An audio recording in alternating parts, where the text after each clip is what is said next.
నమస్తే. నేను Kavitha. Welcome to iDream. Bhagavad Gita గురించి ఎవరు మాట్లాడినా మాకు ఒక కాన్ఫిడెన్స్‌ని ఇచ్చేటువంటి గ్రంథంగా కొంతమంది చెప్తుంటారు. కొంతమంది డిప్రెషన్‌ని దూరం చేస్తుందంటారు. మరికొంతమంది మేనేజ్‌మెంట్ గురువులాగా మాకు భగవద్గీత సహకరించింది అని చెప్తుంటారు. భగవద్గీత అంటే యాక్చువల్‌గా ఏంటి? దాన్ని మనం ఎలా తీసుకోవాలి? ఆన్ ద హోల్ భగవద్గీత మనకేం చెప్తోంది? డిసెంబర్ 1 గీతా జయంతి సందర్భంగా మనం మాట్లాడుతున్నాము Bhagavad Gita foundation founder doctor L V Gangadhara Shastri గారితో. కృష్ణం వందే జగద్గురుం. జయ శ్రీకృష్ణ. కృష్ణ జై వందే శ్రీకృష్ణ. జగద్గురు. ఎలా నమస్కారం. ఉన్నారు? బాగున్నాను కవిత గారు. మీ ఐ డ్రీమ్ ఛానల్ ద్వారా కూడా ప్రపంచవ్యాప్తంగా ధర్మ బంధువులందరికీ, గీతా అనుయాయులు, అనుచరులు అంటే ఫాలోవర్స్ అందరికీ గీతా జయంతి శుభాకాంక్షలు. ఈ సంవత్సరానికి శ్రీకృష్ణ పరమాత్మ అర్జునుని నిమిత్తంగా చేసుకుని ప్రపంచ మానవాళిని సన్మార్గంలో నడిపించడం కోసం చేసిన ఉదాత్తమైన కర్తవ్యబోధ దేశ కాల జాత్యాదులకై వయోవర్గ లింగ విభేదాలకి తావు లేకుండా సర్వమానవాళి శ్రేయస్సును అభ్యుదయాన్ని కాంక్షిస్తూ చేసిన మహోదాత్తమైన ఎక్స్పైరీ డేట్ లేని ఉపదేశం భగవద్గీత జరిగి సరిగ్గా 5126 సంవత్సరాలైంది. గీతా ప్రెస్ వాళ్ళు చేసిన పరిశోధనల ప్రకారం, అలాగే శ్రీ శ్రీ శ్రీ విద్యాప్రకాశానందగిరి గారు, అంతకు ముందున్న అనేక మంది స్వామీజీలు, ఆధ్యాత్మిక శాస్త్రవేత్తలు చేసిన పరిశోధనల ఫలితంగా మనకిప్పుడు తెలుస్తోంది 5126 సంవత్సరాలైంది ఈ సంవత్సరానికి భగవద్గీతోపదేశం జరిగి. అందుకని అందరికీ గీతా జయంతి శుభాకాంక్షలు. ఈ సందర్భంగా గీతా జయంతి ఎప్పుడు వస్తుందంటే, ఇప్పుడు మనం డిసెంబర్ 1 అన్నాం. డిసెంబర్ 1 అనేది ప్రతి సంవత్సరం డిసెంబర్ 1 రాదు. ఇది తిథులను బట్టి జరుగుతుంది. ఇది భారతీయ సంస్కృతి. ఈ తిథి ఏమిటంటే మార్గశిర శుద్ధ ఏకాదశి. ఈ తిథి నాడు కృష్ణుడు అర్జునుడికి భగవద్గీతోపదేశం చేశాడు. చెయ్యగా సంజయుడు ధృతరాష్ట్రుడికి చెప్పగా ప్రపంచానికి తెలిసిన రోజు ఇది. సో ఆ సందర్భంగా అందరికీ ఇది మదర్స్ డే, ఫాదర్స్ డే ఎలాగా అలా అనుకుంటే సరదాగా గీతా డే అనండి. ఏదో రూపంలో గుర్తుపెట్టుకోవడం మనకి చాలా చాలా చాలా అత్యంత ఆవశ్యకం. మా భగవద్గీత ఫౌండేషన్ కూడా ఏం చెప్తుందంటే, ఈ రోజుని మనం వరల్డ్స్ టొబాకో డే ఏమిటనేది నాన్ సెన్స్. అది వరల్డ్స్ ఇంకోటి ఏదో డే రకరకాలుగా అసలు మనం ఆ డేలన్నీ అర్థబద్ధం లేకుండా ఈ డే జరుపుకోవాలా, ఈ డే గురించి ప్రస్తావించాలా అనిపిస్తుంటుంది.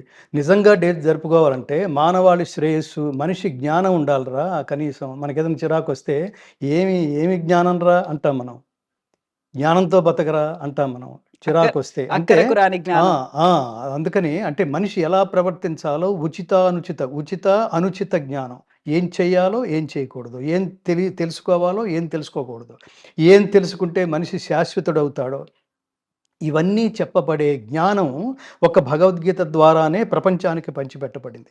నేను చాలా ఫ్రీక్వెంట్గా చెప్తుంటాను, ప్రపంచంలో అత్యధిక ప్రాంతం అజ్ఞానాంధకారంలో మునిగి ఉన్న సమయంలో భారతదేశం ప్రపంచానికి వేదం రూపంలో జ్ఞానం అనేది బోధించింది.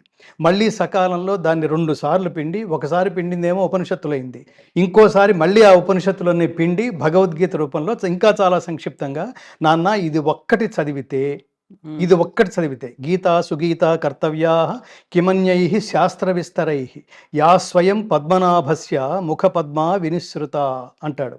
అంటే హిందూయిజానికి సిలబస్ అనంతం. ఇంత పెద్ద సిలబస్ ఒక జీవితంలో చదివే అవకాశం లేదు స్వామి. పురాణాలు, ఉపనిషత్తులు, శాస్త్రాలు, వేదాలు, బ్రహ్మసూత్రాలు, ఇది కాక అనేక శాస్త్రాలు, ఇవన్నీ చదివే అవకాశం మాకు లేదు. మా నిత్య జీవితంలో మా శరీర యాత్ర కోసం అనేక పనులు చేయాల్సి వస్తుంది. ఈ పనుల మధ్యలో ఎక్కడ టైం దొరుకుతుంది, ఎక్కడ మైండ్ సెట్, ఎక్కడ మెంటల్ పీసు, ఆ పుస్తకం పట్టుకుని చదివే మానసిక స్థితి, ఇవన్నీ మాకు లేవు. అందుకని కన్ఫ్యూజ్ చేయకుండా ఎక్కడ ఏది చదివితే అన్నీ చదివినట్టు అది చెప్పండి స్వామి అని అడిగితే వేదవ్యాస మహర్షి అన్నమాటది.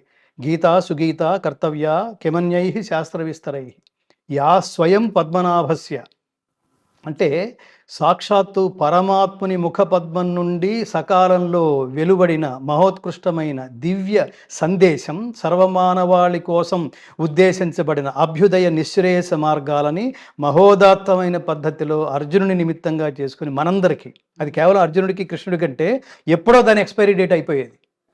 కానీ ఇవాళకి దాని మీద ప్రపంచవ్యాప్తంగా అధ్యయనాలు జరుగుతున్నాయంటే చిన్న విషయం కాదు. అనేక సందర్భాల్లో అనేక మంది దేశస్థులు అనేక ప్రాంతాల నుంచి, అనేక దేశాల నుంచి దీన్ని తగిన సందర్భాల్లో దీని గురించి ప్రస్తావిస్తున్నారంటే అది చిన్న విషయం కాదు. అందులో అంతుందన్నమాట. సర్వకాలాలకి, సర్వ జాతులకి, సర్వ దేశాలకి వర్తించే విధంగా చేసిన మహోదాత్తమైన ఉపదేశం అన్నమాట. కాబట్టి దీన్ని మార్గశిర శుద్ధ ఏకాదశి అని గుర్తుపెట్టుకుని, రెండవది ఒక ఉపదేశానికి, ఒక పుస్తకానికి పుట్టినరోజు పండగ అనేది మనం ఊహించగలమండి? పుస్తకానికి పుట్టినరోజు పండగ. మీరు ఇతర గ్రంథాలు, ఇతర మతాలు, ఇతర గ్రంథాలు, ఇతర ప్రీచెస్ అసలు దేనికి వాటికి ఆధారాలు కూడా లేవు. ఎప్పుడు చెప్పబడినాయో ఆధారాలు లేవు. అసలు ఉన్నాయో లేదో కూడా తెలియదు. మధ్యలో ఎవరు రాశారో తెలియదు. ఒకవేళ రాస్తే, ఒకవేళ చెప్తే అవి మానవులు మాత్రమే. కానీ భగవద్గీత దాని పేరులోనే ఉంది. సాక్షాత్తు భగవంతుడే స్వయంగా యా స్వయం పద్మనాభస్య. సో ఆయన ద్వారా సాక్షాత్తు పరమాత్మ ముఖపద్మం నుండి వెలువడిన దివ్యవాణి. కాబట్టి అది మంత్రం. మనిషి మాట్లాడితే మాట, అదే మాట మాట్లాడితే, పరమాత్మ మాట్లాడితే అది ఉపదేశం, అది మంత్రం. అలా చెప్పబడింది. కాబట్టి ఈ రోజుకి దాని మహత్ ఏంటో మనం తెలుసుకోగలుగుతున్నాం. అది ఈ మంత్రోపదేశాన్ని ఒక కర్తవ్యంగా బోధించి, జస్ట్ రీడింగ్ టెక్స్ట్ లాగా కాకుండా భగవద్గీతని ప్రాక్టీసింగ్ టెక్స్ట్గా దాన్ని అనుకుని ఒక్కొక్క శ్లోకాన్ని చదివి ఫస్ట్ లెవెల్, రెండో లెవెల్ దాని తాత్పర్యం అర్థం చేసుకుని, థర్డ్ లెవెల్ దాన్ని ఆచరించి, ఫోర్త్ లెవెల్ దాన్ని ప్రచారం చేసి, ఫిఫ్త్ లెవెల్ దాన్ని ఎవడిష్టం వచ్చినట్టు వాడు మాట్లాడితే వీలైనంత వరకు ఫస్ట్ లెవెల్లో దాన్ని ఖండించటం, సెకండ్ లెవెల్లో ఎడ్యుకేట్ చేయటం, థర్డ్ లెవెల్లో అప్పటికీ వినకపోతే తగిన విధంగా వాడికి బుద్ధి చెప్పటం. ఇది మన ధర్మాన్ని, మన సనాతన ధర్మాన్ని కాపాడుకునే ప్రధానమైన పద్ధతి. నువ్వు దాన్ని సేఫ్ గార్డ్ కూడా చేసుకోవాలి, దాన్ని ఫేస్ చేయాలి, దాన్ని రక్షించుకోవాలి. ఎవడు పడితే వాడు గడ్డలేసి కొట్టే పరిస్థితిలో ఉంది వాళ్ళ సనాతన ధర్మం. Hindu ideology of Hinduism is so strong, Kavitha గారు. బట్ ఈ హిందూస్ ఆర్ సో వీక్. దీన్ని రక్షించుకోలేని స్థితిలో ఉన్నారు. అది చెప్తున్నప్పుడు నేను చాలా ఉద్వేగానికి లోనవుతా, బాధకు లోనవుతా, దుఃఖం వచ్చేస్తుంటుంది. ఈ దేశంలో హిందువులు ఉన్నారా? ఉన్నారు. బతికే ఉన్నారా? Question mark.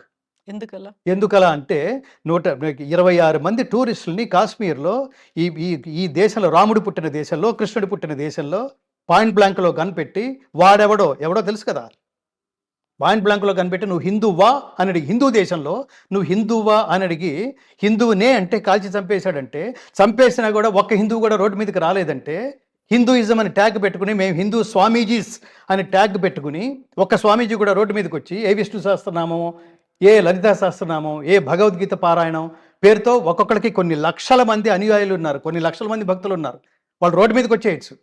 మేము శాంతియుతంగా ఈ దేశంలో జరిగిన ఈ దుష్కృత్యానికి, హిందూయిజం ఉనికికి కలిగిన భంగానికి మేము నిరసన వ్యక్తం చేస్తున్నాం శాంతియుతంగా అని ఎవడన్నా ఒక్కడి ముందుకు వచ్చాడా? నువ్వేమిటంటే హిందూ అంటావు. హిందూ అనే ప్రతి ఒక్కడికి రెస్పాన్సిబిలిటీ ఉంది కదా, హిందూ అని కాల్చి చంపేస్తే. ఈ దేశంలో, మన దేశంలో. బయట అంటే దట్ ఈస్ డిఫరెంట్ ఇష్యూ. కానీ బయట ఎక్కడన్నా జరిగినా కూడా మిగతా మతాలన్నీ స్పందిస్తాయే. ఇండియాలో ముస్లింకి ఏమైనా అవమానం జరిగితే ముస్లిం కంట్రీస్ అన్ని స్పందిస్తున్నాయి. హిందూయిజానికి ఒక దేశం కదా, మీరు జీవించి ఉన్నారా? అది కదా భగవద్గీతలో చెప్తోంది. మీరు స్పందించకుండా అట్లా నిర్వీర్యులై ఉన్నారు అంటే, క్లైబ్యమాస్మగమ పార్థ నైతత్వయుపపద్యతే క్షుద్రం హృదయ దౌర్బల్యం త్యక్తోత్తిష్ఠ పరంతప. త్యక్త్వా వదిలిపెట్టు, ఉత్తిష్ఠ లే, జాగృతం, నువ్వు జాగృతావస్థ స్థితిలోకి రా అంటే నిద్రలే. క్షుద్రం హృదయ దౌర్బల్యం, క్లైబ్యం అంటే క్లీపత్వం, అంటే నపుంసకత్వం, బలహీనత అన్నీ వదిలిపెట్టి లే ధర్మం కోసం, ఫైట్ ఫర్ ది ధర్మ అన్నాడు. ఫైట్ ఫర్ ది ధర్మ అనేక సందర్భాల్లో చెప్తాడు. గుడికి పెడుతున్నావు, దండం పెట్టుకుంటున్నావు, భక్తుడనే ప్రకటించుకుంటున్నావు, నీకంటే మించుడి భక్తుడు లేడని తెగ ఫీల్ అయిపోతున్నావు, ఆ విగ్రహానికి ఇచ్చిన కిరీటం నాదే అని ఆనందపడిపోతున్నావు, దేవుణ్ణి ఏదో సాటిస్ఫై చేసినట్టు. రోజుకు 100 ప్రదక్షిణాలు చేస్తున్నావు. తీరా చూస్తే పొద్దున్నే పేపర్లో వార్త, ఏమని? నువ్వు దర్శించుకున్న గుడే, ఆ గుడిని కూలగొట్టారు, ఆ విగ్రహాన్ని కూలగొట్టారు హిందూ దేశంలో. దీన్ని ప్రభుత్వాలు వెనకేసుకొచ్చి వాడెవడో మతి భ్రమించిన వాడు, అంటే ఇతర మతస్థులు చేసిన వాళ్ళని వెనకేసుకొస్తూ వాడు మతి భ్రమించిన వాడు అని వాడి మీద ట్యాగ్ వేసి వాడిని రక్షించే ప్రయత్నం చేస్తున్నారు అన్ని ప్రభుత్వాలు. హిందువుడు అక్కడ ముందుకు రాడు. వాడు బయటకు వచ్చి మైకుల ముందు ప్రెస్ మీట్ పెడితే వాడు బీజేపీ వాడు అనమాట. వాడి మీద ఆ ముద్ర. జై శ్రీరామ్ అంటే బీజేపీ, జై శ్రీరామ్ అంటే మతం. మతం కాదురా నాన్న, ప్రపంచంలో ఇతరాలు మతాలు. భారతదేశంలో మతం కాదు మనదున్నది. హైందవం అంటే ధర్మము. ధర్మము, ధర్మానికి ఉండే ఐడియాలజీ ఏమిటో తెలుసా? సర్వే జనా సుఖినో భవంతు. హిందూయిజాన్ని గట్టిగా కాపాడాలి. హిందూయిజం అంటే సనాతన ధర్మం అని అర్థం. ఇది మతం కాదు. ఇందాక చెప్పాను సర్వశ్రేయోదాయకం, సర్వే జనా సుఖినో భవంతు అంటున్నాం. సుఖినో భవంతు అని. మిగతా మతాలు అలా అనవు. మనది కూడా ఒకవేళ మతమే అయితే, మనకు కూడా అదే జబ్బు కనుక మనకు ఉండుంటే ఓన్లీ హిందూ జనా సుఖినో భవంతు అనాలి. అంటలేదు మనం. కంటికి కనిపించిన మానవుడు కూడా, కంటికి కనిపించని మానవుడు కూడా, కంటికి కనిపించని ప్రతి ప్రాణి 84 లక్షల రకాల జీవరాశులు క్షేమంగా ఉండాలి. ఇవి కాక పంచభూతాలు క్షేమంగా ఉండాలి. ప్రకృతిని కాపాడుకోవాలి. అందుకని చెట్టుకి పుట్టకి హిందువులు ఎందుకు పూజ చేస్తారంటే అన్నిట్లోనూ దైవాన్ని దర్శించడం అనే కాన్సెప్ట్. ఎంత గొప్పవాళ్ళరా వీళ్ళు. ఇది తెలుసుకోండి, ఈ ఉనికి తెలుసుకోండి, ఈ ఉదాత్తత తెలుసుకోండి. ఈ పుణ్యభూమో, ధన్యభూమో, కర్మభూమో, వేదభూమో, దీని ఉదాత్తత తెలుసుకోండి, దీని పవిత్రత తెలుసుకోండి, దీని ఐడియాలజీ తెలుసుకోండి. ఎంత గొప్పవాళ్ళండి, ఎంత ఎంత ధన్యమైన భూమి అండి ప్రపంచంలో. నేను 18 దేశాలు తిరిగాను కవిత గారు, 18 దేశాలు. ఎక్కడా ఇంతటి సమానత్వం. నువ్వు నేను సమానమే. ఆత్మౌపమ్యేన సర్వత్ర, ఆత్మౌపమ్యేన సర్వత్ర సమౌ పశ్యతి యోర్జున సుఖం వా యది వా దుఃఖం సయోగి పరమో మతః. ఒక మనిషి మాత్రమే కాదు కవిత గారు, సర్వ మానవాళి మాత్రమే కాదు, సర్వ ప్రాణుల సుఖదుఖాలని తన సుఖదుఖాలతో పోల్చుకొని చూసేవాడే నా దృష్టిలో గొప్ప యోగి. వాడు యోగం కలవాడు. నాతో యోగానికి అర్హుడు, నాతో సంగమానికి అర్హుడు అంటాడు పరమాత్మ. ఏంటండి ఎంత గొప్ప ఐడియాలజీ అది. ఇప్పుడు మీరు అన్నారు ఎవరు స్పందించలేదు, బయటకు వచ్చి ఎవరు మాట్లాడలేదు. విష్ణు సహస్రనామ, లలితా సహస్రం పార్టీలకు అతీతంగా, మతాలకు అతీతంగా రెస్పాండ్ అయ్యారు. మన భారతదేశ ప్రభుత్వం కూడా రెస్పాండ్ అయింది. ఆపరేషన్ సింధూర్ అనేది చెప్పారు. అదే చెప్పేది. అక్కడ ఓన్లీ హిందువులు అనే భావన కాదు కదా, అక్కడ అంతా మన భారతీయులు, లేకుంటే అక్కడికి వచ్చిన వాళ్ళంతా పర్యాటకులు అని కదా రెస్పాండ్ అయింది. పర్యాటక కాదు కాదు కదా తల్లి, మీరు రావాల్సినంత అది ఉద్యమ స్థాయిలో రావాలి, ఉద్యమ స్థాయిలో రావాలి. ఇప్పుడు మీరు నిన్న చూడండి, అంటే మిగతా వాళ్ళు అంటే నేను ఎందుకు చెప్తున్నాను అంటే, మిగతా వాళ్ళ మీద ఇప్పుడు నా కాన్సెప్టే భగవద్గీత అన్నప్పుడు మిగతా వాళ్ళు నేను ఎందుకు ద్వేషిస్తాను? నా కాన్సెప్ట్ భగవద్గీత. ఆ భగవద్గీతను బోధించిన నా టీచర్ ఎవరో తెలుసా? మన టీచర్ ఎవరో తెలుసా? విశ్వగురు ఎవరో తెలుసా? శ్రీకృష్ణ పరమాత్మ. ఏమన్నాం మనం? కృష్ణం వందే జగద్గురుం కదా. ఆ గురువు ఐడియాలజీ ఏమిటో తెలుసా? మనమందరము ఒక్కటే, మనందరికీ ఒక్కడే. అది చెప్తున్నాడు. వాడికి పేరు లేదు, ఏ పేరైనా సరే, ఏ పేరుతో ఏ యథామాం ప్రపద్యంతే తాం తథైవ భజామ్యహం అని చెప్తున్నాడు. నేను ఏమంటానంటే, నేనే అమెరికా వెళ్తే, నేను రెగ్యులర్గా ఈ తానాల ఆటాలకు వెళ్తాను. వెళ్తే నేను వ్యాఖ్యానం చేసిన సందర్భాలు ఉన్నాయి, నా కృష్ణ ప్రార్థనతో ప్రారంభమైన సందర్భాలు ఉన్నాయి, నా భగవద్గీత ప్రార్థనతో ప్రారంభమైన సందర్భాలు ఉన్నాయి. అలా పిలుస్తారు. అలా పిలిచినప్పుడు కార్యక్రమానికి అసలు ఈ ప్రార్థన కంటే ముందు భారత జాతీయ గీతం, అమెరికా జాతీయ గీతం రెండూ కలిపి పాడతారు. రెండూ కలిపి పాడి పూర్తయ్యేంత వరకు అక్కడ ఉన్న తానాలు ఆటాలు అక్కడికి హాజరైన ప్రతి ఒక్క బంధువు, ప్రతి ఒక్క భారతీయుడు లేచి అలా పూర్తయ్యేంత వరకు నిలబడి ఉంటాడండి. ఇది భారతీయుల సంస్కారం. నువ్వెక్కడున్నావురా? ఇక్కడ గాలి పీలుస్తూ, ఇక్కడ మట్టి మీద నిలబడి అన్ని ఆనందాలు, అన్ని శ్రేయస్సులు అనుభవిస్తూ, అన్ని స్థాయిలు అనుభవిస్తూ, అసలు ఇవాళ ఇంకెంత దారుణమైన స్టేజ్లో ఉందంటే, ఈ దేశం నాశనం చేయడం కోసం. ఇప్పుడు ఈ మధ్యన పేపర్లో చూసాం కదా, చాలా పెద్ద పెద్ద పోస్టులో ఉన్న వాళ్ళందరూ రకరకాల వింగ్స్లో చొరబడిపోయి, అక్కడ డాక్టర్ ఏంటండి? ఈ దేశం నాశనం చేయడానికి కుట్రలో భాగం ఒక డాక్టర్ కూడా మనకు ఒక నెల రోజుల నుంచి వింటలేదు. వరుసగా చాలా మంది ఉన్నారు, ఒకళ్ళు కాదు. వీళ్ళందరినీ తవ్వుతుంటే, అంటే ఎంత పెద్ద పెద్ద పదవులు భోగాలు అనుభవిస్తూ ఎక్కడైతే ఏ తల్లి ఒళ్ళో అయితే ఉన్నారో ఆ తల్లి నాశనాన్ని కోరుకునేవాడిది నీ ఏవి ఐడియాలజీరా మీది? కాసేపు నేను మీ ఇంటికి వస్తే మీరు సుఖంగా ఉండాలి తల్లి, అన్నదాత సుఖీభవ అంటాం, కులానికి మతానికి సంబంధం లేకుండా. నేను అమెరికా వెళ్తే ఏ దేశంలో ఉన్నా నన్ను కలవడానికి వచ్చే ఓ గీతా టీచర్ వచ్చాడు. గీత గీత ఏమంటారు, గీతా ప్రాపగేటర్ ఒక ఆయన వచ్చాడని తెలుసుకుని కొంతమంది అమెరికన్స్ నన్ను కలవడానికి వచ్చారు. మీకు ఆ ఫొటోస్ కూడా ఇస్తాను. హ్మ్. అమెరికన్స్ కలవడానికి వచ్చారు. వాళ్ళు చాలాసేపు నాతో మాట్లాడి Indian Indian Indian psychology, Indian ideology, Indian ideology హ్మ్. వీళ్ళు ఎవరు కనిపించినా ముందు అనుమానించరు. అది భారతదేశం ఐడియాలజీ. ఇతర దేశాలు మీరు ఫోన్ ఇమ్మంటే ఎవరు, ఇతర దేశాలని వెంటనే ఎవరిని చూసినా పక్క వాడిని చూస్తే వాడిని స్ట్రేంజర్ లాగా ఫీల్ అవుతారండి. ప్రతి క్షణం అభద్రతతో ఉంటారు. మా ఇంట్లో 4 రోజులు ఉండేళ్ళొచ్చు కదా అంటాం మనం. వాడు ఎవడైనా ఇంట్లోకి వచ్చి ఏం చేస్తాడో మనకు తెలియదు. కానీ వెంటనే వాళ్ళు ఒక పూజ్య భావనతో వాడిని చూస్తాం.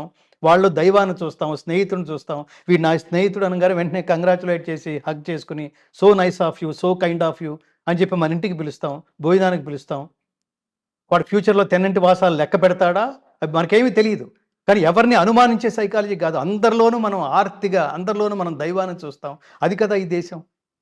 ఇప్పుడు అసలు రెండోది ఏమిటంటే పుతిన్ రక్షించడం ఏమిటి, హ్మ్. ఎవరిని, మోడీని. మోదీని.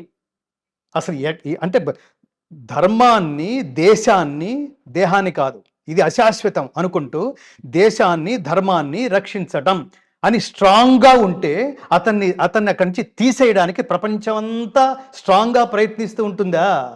నేను అందుకనే ఏమంటానంటే ధర్మో రక్షత రక్షిత లాగా మోడీ రక్షతి రక్షిత. అందరూ కలిసి మోడీ ఒక్కనే రక్షించుకోండి, మోడీ ఈ దేశం మొత్తాన్ని రక్షిస్తాడు. అతను ఒక్కడే రక్షించగలడు, ఇంకెవడూ కాదు. నేను పార్టీలకు అతీతంగా మాట్లాడుతున్నా. ఇప్పుడు ప్రతివాడు పార్టీ, ఆ సీటు, ఆ ఉనికి నెక్స్ట్ 5 yearsలో మళ్ళీ ఈ లోపల ఎంత సంపాదించుకుంటే ఓట్లను కొనేసుకోవచ్చో వాడు ఏ ఇతర మతస్థుడైనా కూడా వాళ్ళు అసలు మనకి ఓటే, మనకి డబ్బే. దేశద్రోహానికి పాల్పడి ఆ సందర్భంగా క్రికెట్ అసోసియేషన్ కూడా తీసేసింది అతన్ని. అతను హైదరాబాద్ వస్తే ఇక్కడ అసోసియేషన్ కూడా అతని మీద చాలా ఎలిగేషన్స్ పెట్టి ఇతను డబ్బు విపరీతంగా తినేశాడు అని చెప్పి ఇక్కడ కూడా తీసేసి తూ అని ఉమ్మేస్తే ఆ అజారుద్దీన్ అతనికి వెంటనే అతనికి ఒక పదవి ఇచ్చేస్తారా? ఇక్కడ మంత్రి పదవి ఇస్తారా? ఏం ఐడియాలజీ రా మీది? కోట్ల మంది హిందువులు చూస్తున్నారు, కోట్ల మంది మనుషులు చూస్తున్నారు. నేను మాట్లాడుతున్నప్పుడు ఆధారం లేకుండా మాట్లాడుతున్నానా?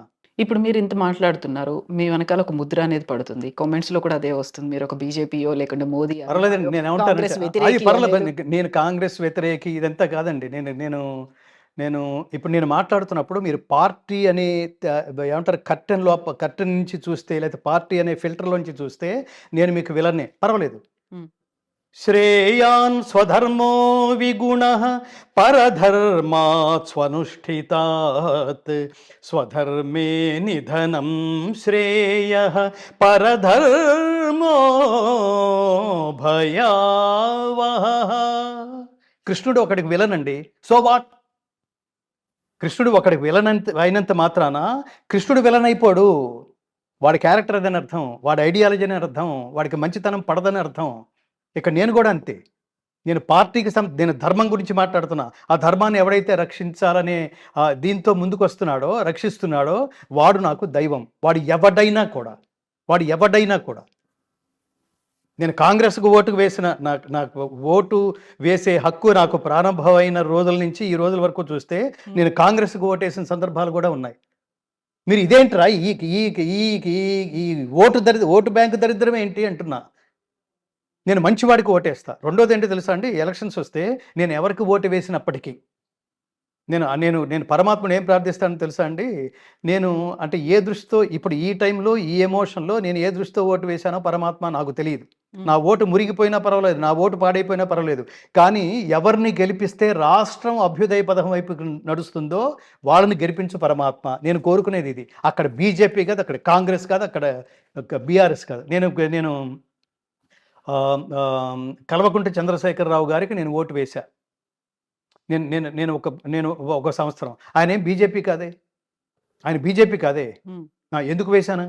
ఈయన కనుక పరిపాలకుడుగా ఉంటే అది ఖచ్చితంగా అన్ని రకాలుగా ఎలా అయితే రాష్ట్రాన్ని తీసుకురావడంలో కీలక పాత్రని పోషించాడు ఆ మహానుభావుడు, ప్రాణత్యాగం చేసి మరి దానికి కూడా ప్రాణం వెనకాడకుండా. నేను ఇందాక చెప్పింది అది. అట్టి స్వధర్మాచరణమున మరణము సంభవించినను మేలే. వాడు కదా ధర్మాత్ముడు. ఈ ప్రాణం ఉంటే ఎంత, పోతే ఎంత. వాడు 100 సంవత్సరాలు ఉంటే ఏంటి, 200 సంవత్సరాలు ఉంటే ఏంటండి. శంకరాచార్య 32 ఏళ్లే. స్వామి వివేకానంద 39 ఏళ్లే. అబ్దుల్ కలాం 90 ఏళ్ళు, ఏమంటారు 100 సంవత్సరాలు బతకలేదు. సో ఇక్కడ ఇక్కడ ఏమంటామంటే జ్ఞాన వృద్ధుడే వృద్ధుడు, వయోవృద్ధుడు వృద్ధుడు కాదు. ఎన్నేళ్ళు బతికామని కాదు, ఎంతకాలం నువ్వు ఉన్న కాలంలో గొప్ప పనులు చేసి శాశ్వతమైన కీర్తిని సంపాదించుకుని నీ ఫోటో గోడకెక్కితే దాని ముందు గర్వంగా కీర్తిశేషుడు అని రాయించుకోబడతావో, అంటే నువ్వు కీర్తిని శేషంగా మిగుల్చుకుని వెళ్ళిపోయిన వాడికి మాత్రమే కీర్తిశేషుడు అనే బిరుదు ఇవ్వాలి, అనే ట్యాగ్ ఇవ్వాలి. ఆ కీర్తి ఎప్పుడు వస్తుంది? నీ కర్మని ధర్మంతో ముడిపెట్టి ఆచరించినప్పుడు మాత్రమే. స్వార్థం లేని కర్మని ఆచరించేవాడే ధర్మాత్ముడు. అలా నేను కేసీఆర్ గారికి వేశాను కదా, యజ్ఞయాగాదులు చేసినవాడు, యాదాద్రి నిర్మాణించి ఇంకొకటికి ఎవరికన్నా దాటి వస్తుందండి? అది మెచ్చుకోవాలి కదా. ఆయనకి నాకు పార్టీతో సంబంధం ఏంటండి? నన్ను ఎవడు ఈ ప్రశ్న అడగడానికి కూడా వీల్లేదు. ఇది భగవద్గీత ఫౌండేషన్. నేను అన్నీ వదిలేసి, లౌకికమైన అన్నీ వదిలేసి, ఎవడు ధర్మాత్ముడో వాడి వెనక నేను ఉంటాను. నమే భక్త ప్రణశ్యతి. కృష్ణ పరమాత్మ చెప్తున్నాడు, నా భక్తుడికి ఎన్నటికీ నాశం లేదు. నాకు క్యాస్ట్ ఫీలింగులు, క్యాష్ ఫీలింగులు నాకేం ఉండవు. ఎవడు ధర్మాత్ముడో వాడి పక్క నేను ఉంటాను. అలాంటి వాడిని ఆరాధించిన వాడికి ఏమైనా క్యాష్ ఫీలింగ్ ఉంటుందండి? క్యాస్ట్ ఫీలింగ్ ఉంటుందండి? నాకు ఆ క్యాస్ట్ ఫీలింగ్ ఉంటే శ్రీకృష్ణుడు యాదవుడు కదా, గొల్లవాడు కదా, నేను బ్రాహ్మణుడు కదా, ఆయన వెనకాల ఎందుకు పడతాను? భగవంతుడు కాబట్టి. భగవంతుడే కాదు, ఆయన కృష్ణుడు అంటే ధర్మం, రాముడు అంటే ధర్మం, రాముడు క్షత్రియుడు, ఆయన మా క్యాస్ట్ వాడు కాదే. ఇక్కడ క్యాస్ట్ కాదు, ధర్మం. యతో ధర్మస్తతో జయ, యతో గావస్తతో కృష్ణ, యతో కృష్ణస్తతో ధర్మ, యతో ధర్మస్తతో జయ. పరమాత్ముడు అవతారాలకి ఇవన్నీ కొన్ని కోట్ల మైళ్ళు దూరం అన్నమాట. ఇంకోటి ఏమంటాడంటే, నాకు అసలు వీళ్ళ మిగతా క్వాలిఫికేషన్తో నాకు సంబంధం లేదు. వాడి ధర్మంతోనే నాకు సంబంధం, వాడి కర్మతోనే నాకు సంబంధం. భగవద్గీత అసలు ప్రారంభమే ధర్మక్షేత్రే కురుక్షేత్రే. ఏ పదంతో ప్రారంభమైంది? ధర్మం. భగవద్గీత చివరి పదం ఏమిటి చెప్పండి? ధ్రువా నీతిర్మతిర్మమ. మమ చివరి పదం. మొదటి పదం ఏమిటి? ధర్మ. చివరి పదం ఏమిటి? మమ. రెండు కలిపితే ఏమిటి? మమ ధర్మం. అంటే ఏమిటి? పుట్టిన ప్రతివాడు నీ ధర్మాన్ని నువ్వు నిర్వర్తించు, సక్రమంగా నిర్వర్తించు, స్వార్థం కాదు. కొన్ని కోట్ల మంది చూస్తుంటారు నిన్ను, వాళ్ళు నిన్నేం చేయలేకపోవచ్చు, రాజు స్థానంలో కూర్చున్నావు. అందుకని నోటికి ఏదొస్తే అది మాట్లాడి, చేతికి ఏదొస్తే అది ఇచ్చేసి, ప్రభుత్వాలు కూడా చేస్తుంటాయి. వాడికి ఇన్ని కోట్లు, వీడికి ఇన్ని కోట్లు, ఎవడి అబ్బసొమ్ము, వీడికి ఏం అర్హత ఉందని రా, ఎంత ఇస్తే అంత ఇవ్వాల్సిన అవసరం ఉందా? ప్రజల డబ్బు అలా మమ్మల్ని అడిగేవాళ్ళు లేడన్నట్టుగా ఇచ్చేస్తూ ఉంటారు.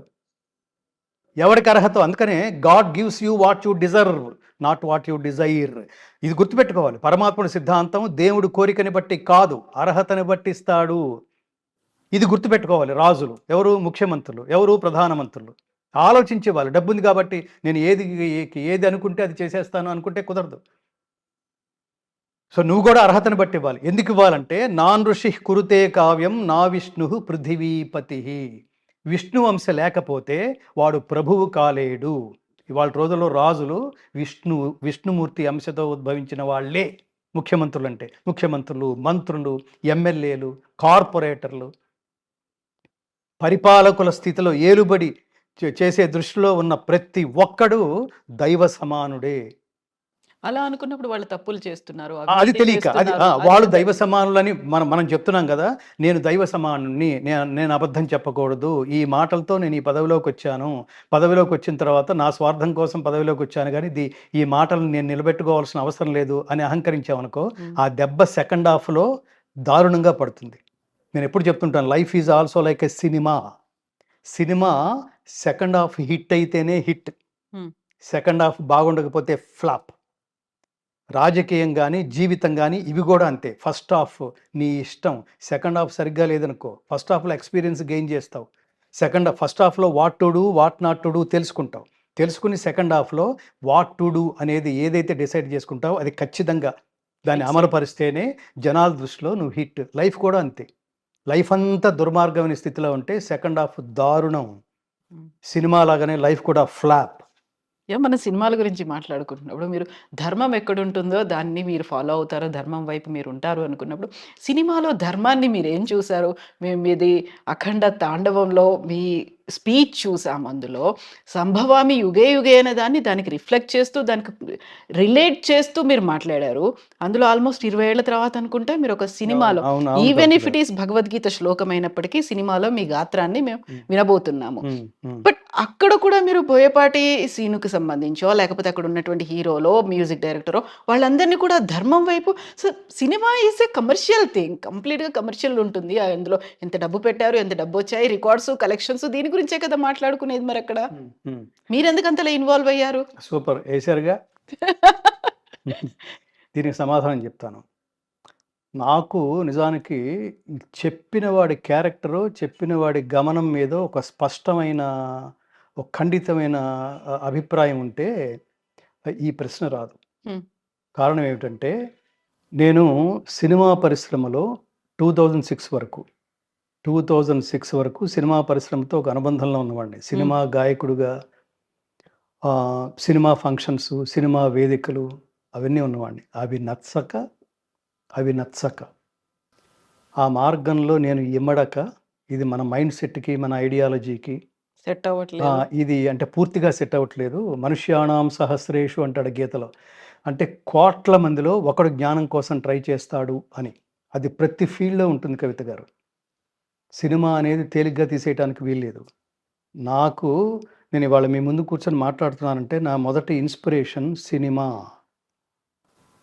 ఒక గదిలో నలుగురు కూర్చొని 40,00,00,000 మందికి ఒక సబ్జెక్ట్‌ని, ఒక సినిమాని వాళ్ళ హృదయాల్లోకి తీసుకువెళ్ళటం ఎలా అని ఆలోచించి సక్సెస్ అయ్యి వందల వేల కోట్లు సంపాదించగలరు. జాతిని కదిపేయగలరు. అలా నన్ను కదిపేసిన సినిమా ఏమిటో తెలుసా అండి? 'శంకరాభరణం.' హ్మ్. 'శంకరాభరణం' ధర్మానికి సంబంధించిందా? అధర్మానికి సంబంధించిందా? అద్వైత సిద్ధికి, అమరత్వ లబ్ధికి గానమే సోపానము, సత్వసాధనకు, సత్యశోధనకు సంగీతమే ప్రాణము. ఆ పాటలు నా హృదయంలో, ఆ డైలాగ్స్ నా హృదయంలో, విశ్వనాథ్ గారి సినిమాలో 'జయంతి సుకృతినో రససిద్ధాః కవీశ్వరాః నాస్తి తేషాం యశః కాయే జరా మరణజం భయం.' ఇట్లాంటివన్నీ నా జీవితం మీద చాలా ప్రభావితం చూపించడం కారణంగా నేను హైదరాబాద్‌కి ఎర్ర బస్ ఎక్కి హైదరాబాద్‌కొచ్చి త్యాగరాజ ప్రభుత్వ సంగీత నృత్య కళాశాలలో కర్ణాటక శాస్త్రీయ సంగీతం అభ్యసించడానికి వచ్చాను. దానికి మూల కారణం సినిమా. చిన్న విషయం కాదు. ఒక సినిమా ఎలా ప్రభావితం చేస్తుందంటే జనాల్ని, నేను దుర్మార్గుడిగాను మార్చగలదు. సన్మార్గుడిగాను మార్చగలదు. దుర్మార్గుడిగా ఎంతమందిని మార్చిందో నాకు తెలీదు. నన్ను గొప్ప మార్గంలోకి ప్రవేశపెట్టి, నా జీవితాన్ని, నా జన్మని చరితార్థం చేయగలిగే స్ఫూర్తినిచ్చింది సినిమా. ఆ మార్గంలోకి నన్ను ప్రవేశపెట్టింది సినిమా పాట, సినిమా గాత్రాన్ని నాకు రుచి చూపించి, నాలో సనాతన ధర్మ బీజాల్ని నాటిన ఇటీవలే స్వర్గస్థులైన కీర్తిశేషులు మా నాన్నగారు లక్కావజ్జల కాశీ విశ్వనాథ శర్మ గారు. ఆయన నాకు పరిచయం చేసింది ఘంటసాల గారి పాట. ఆయన చాలా గొప్ప గాయకుడు. ఆ పాట ద్వారా నేనెంత దూరం వెళ్ళానంటే, ఆ పాట పాడిన గాయకుడిని దగ్గర పెట్టుకొని, నందనవనమున ఈ లోకమునే సృష్టించిన ఓ వనమాలి మరచితివో మానవ జాతిని దయమాలి.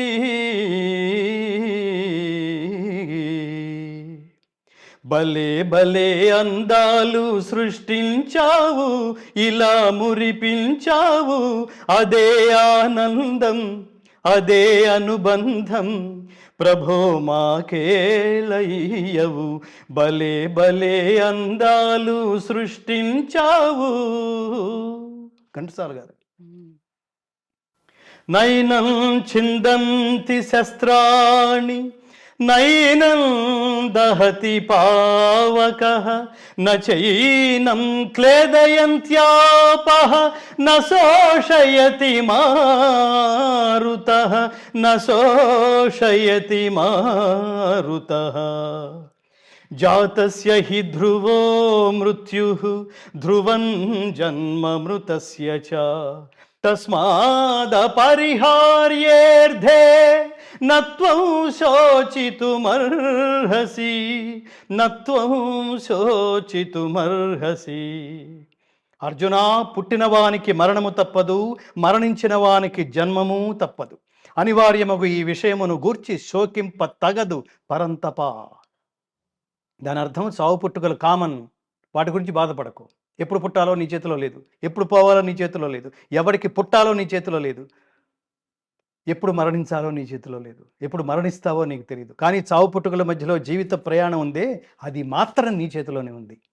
అందుకని అందంగా జీవితం ప్రయాణించు, స్ఫూర్తిదాయకంగా జీవితం గడుపు, ధర్మబద్ధంగా జీవితం గడుపు. వెళ్ళిపోయిన తర్వాత కూడా ప్రపంచం నీ గురించి మాట్లాడుకుంటూ నువ్వు లేని లోటుని గమనించి, వీళ్ళు లేని లోటుని మనం కూడా భర్తీ చేసేంతగా ఎదగాలరా అనే స్ఫూర్తినిచ్చేట్టుగా బతుకు.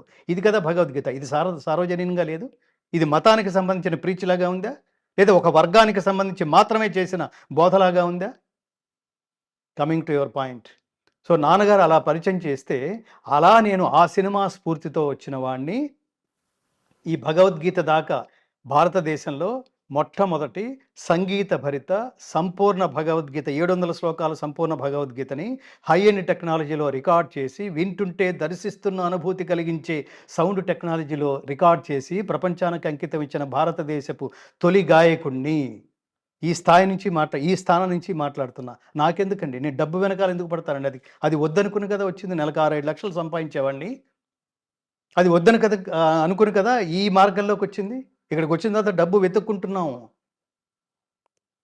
డబ్బు కాదు. ఇదేదో ఈ రుచి అమృత తుల్యమైన రుచి. అది కాఫీ తాగినట్టు, పాలు తాగినట్టు, సినిమా పాట పాడితే, కాఫీ తాగినట్టు, టీ తాగినట్టు. ఇది అమృతం తాగినట్టు. దుగ్ధం గీతామృతం మహత్. అలాంటి నేను 20 సంవత్సరాల తర్వాత ఒక సినిమాలోకి నేను ఎంటర్ అయ్యానంటే, ఒక సినిమాలో పాడానంటే, ఆ పాడింది సినిమా పాట కాదు, ఆ పాడింది మామూలు భక్తి గీతం కూడా కాదు. భక్తి గీతం కూడా పరమేశ్వరాన్ని అంతటి వాడివి ఇంతటి వాడివని మెచ్చుకునేది. వాడినేం మెచ్చుకోక్కర్లేదు మనం, ఆయన స్థాయి ఏమిటో ఆయనకి తెలుసు. కానీ నేను వెళ్ళింది ఏమిటంటే, ఒరేయ్ నా అవతార పరమార్థం ఇది నాన్న, ఇది జనాలకి చెప్పండి. తప్పు చేస్తే తోలు తీస్తా, ఒప్పు చేస్తే రక్షిస్తా. ఎంత అంగబలం ఉన్నా, ఎంత అర్ధబలం ఉన్నా, దైవబలం లేకపోతే సంపూర్ణ విజయాలని సాధించలేవు నాన్న అని చెప్తున్నాడు పరమాత్మ. ఆ దైవబలం దేనివల్ల వస్తుందంటే, నువ్వు ఆచరించే ధర్మం వల్ల, నువ్వు ఆచరించే కర్మ ఫలమే పరమాత్మ. పరమాత్మ కర్మ సాక్షి. ఒకటితో దగ్గర నమే భక్త ప్రణశ్యతి, నమే. ఇంకొకటి అత్యద్భుతమైన స్టేట్మెంట్ ఏంటో తెలుసా కృష్ణ పరమాత్మది? నమే ద్వేష్యోస్తి న ప్రియ.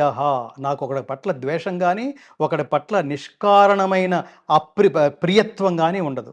ఊరికే ఒకడిని ప్రేమించేడు, ఊరికే ఒకడిని ద్వేషించేడు. ఎందుకురా నుదుట ఇలా రాశావు అని తిట్టుకుంటుంటారు చూడండి. ఒక్క తలకి రాత రాయడం చేతగాని వాడికి 4 తలలు దేనికో మొయ్యడానికి అని తిట్టాడు ఒక కవి ఒక సినిమాలో క్యారెక్టర్ కోసం. అలా అలా మన కోపం వస్తే దేవుని తిట్టుకుంటుంటాం. వాడికి నీ మీదేం ఫీలింగ్ లేదు, నీకేదో చెడ్డ రాత ఏం రాసేయడు. అదంతా ఏమిటంటే, ఇది ఎంత ఏమంటారు, నువ్వు ఏదైతే ఎగ్జామ్ రాస్తున్నావో దాని ఫలితం ఎలా అయితే టీచర్ మార్కులు వేస్తాడో, పరమాత్మ కూడా అంతే. నువ్వు ఇది చేసుకున్నావు, ఆ తర్వాత కాలంలో అనుభవిస్తావు ఏదైతే చేస్తున్నావు. అందుకనే భగవద్గీత కర్మ సిద్ధాంత గ్రంథం. ఇది గుర్తుపెట్టుకోండి కవిత గారు. భగవద్గీత సిద్ధాంత గ్రంథం, మత గ్రంథం కాదు, దైవ గ్రంథం. ఇది జ్ఞాన గ్రంథం, మత గ్రంథం కాదు. ఇది ఒక వర్గానికి చెందిన గ్రంథం కాదు. సర్వ మానవాళి శ్రేయస్సును కాంక్షించి చేసిన మహిమోపదేశం, హితోపదేశం. అందుకని అమెరికాలో శాటన్ హాల్ యూనివర్సిటీలో, న్యూజెర్సీలో శాటన్ హాల్ యూనివర్సిటీలో MBA చదివే స్టూడెంట్స్కి భగవద్గీత కోర్స్ మ్యాండేటరీ. అక్కడ జరుగుతోంది అధ్యయనం. అణుబాంబు టెస్ట్ టైంలో ఓపెన్ హ్యామర్ భగవద్గీత శ్లోకాన్ని గుర్తు చేసుకున్నాడు. దివిసూర్య సహస్రస్య భవేద్ యుగపదుద్ధిత యది సదృశీ సా స్యాత్ భాసస్తస్య మహాత్మనః. గీతా జయంతి సందర్భంగా మన కాన్వర్సేషన్ నడుస్తోంది. అలాంటి నేపథ్యంలో భగవద్గీత పాడడానికి నన్ను చాలా గొప్ప సంగీత దర్శకుడు, అసలు యూత్లో అతను ఒక పవర్ఫుల్, అతను ఒక తపస్వి. దాన్ని ఏమంటారు? ఒక రాక్షసుడు అంటారే, ఒక గొడ్డు చాకరీ చేస్తాడురా అంటారే, అంత కష్టపడి చేస్తాడండి అతను. తమన్, తమన్.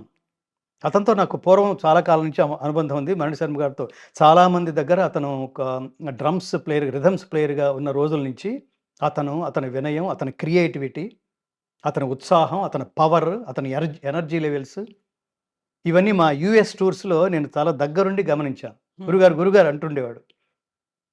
నా పాటలకి చాలా స్టేజెస్ మీద కూడా చాలా చాలా చాలా చాలా చాలా వాయించాడు అతను. ఈ అనుబంధంతో చాలా కాలం తర్వాత నాకు ఫోన్ చేశాడు అతను.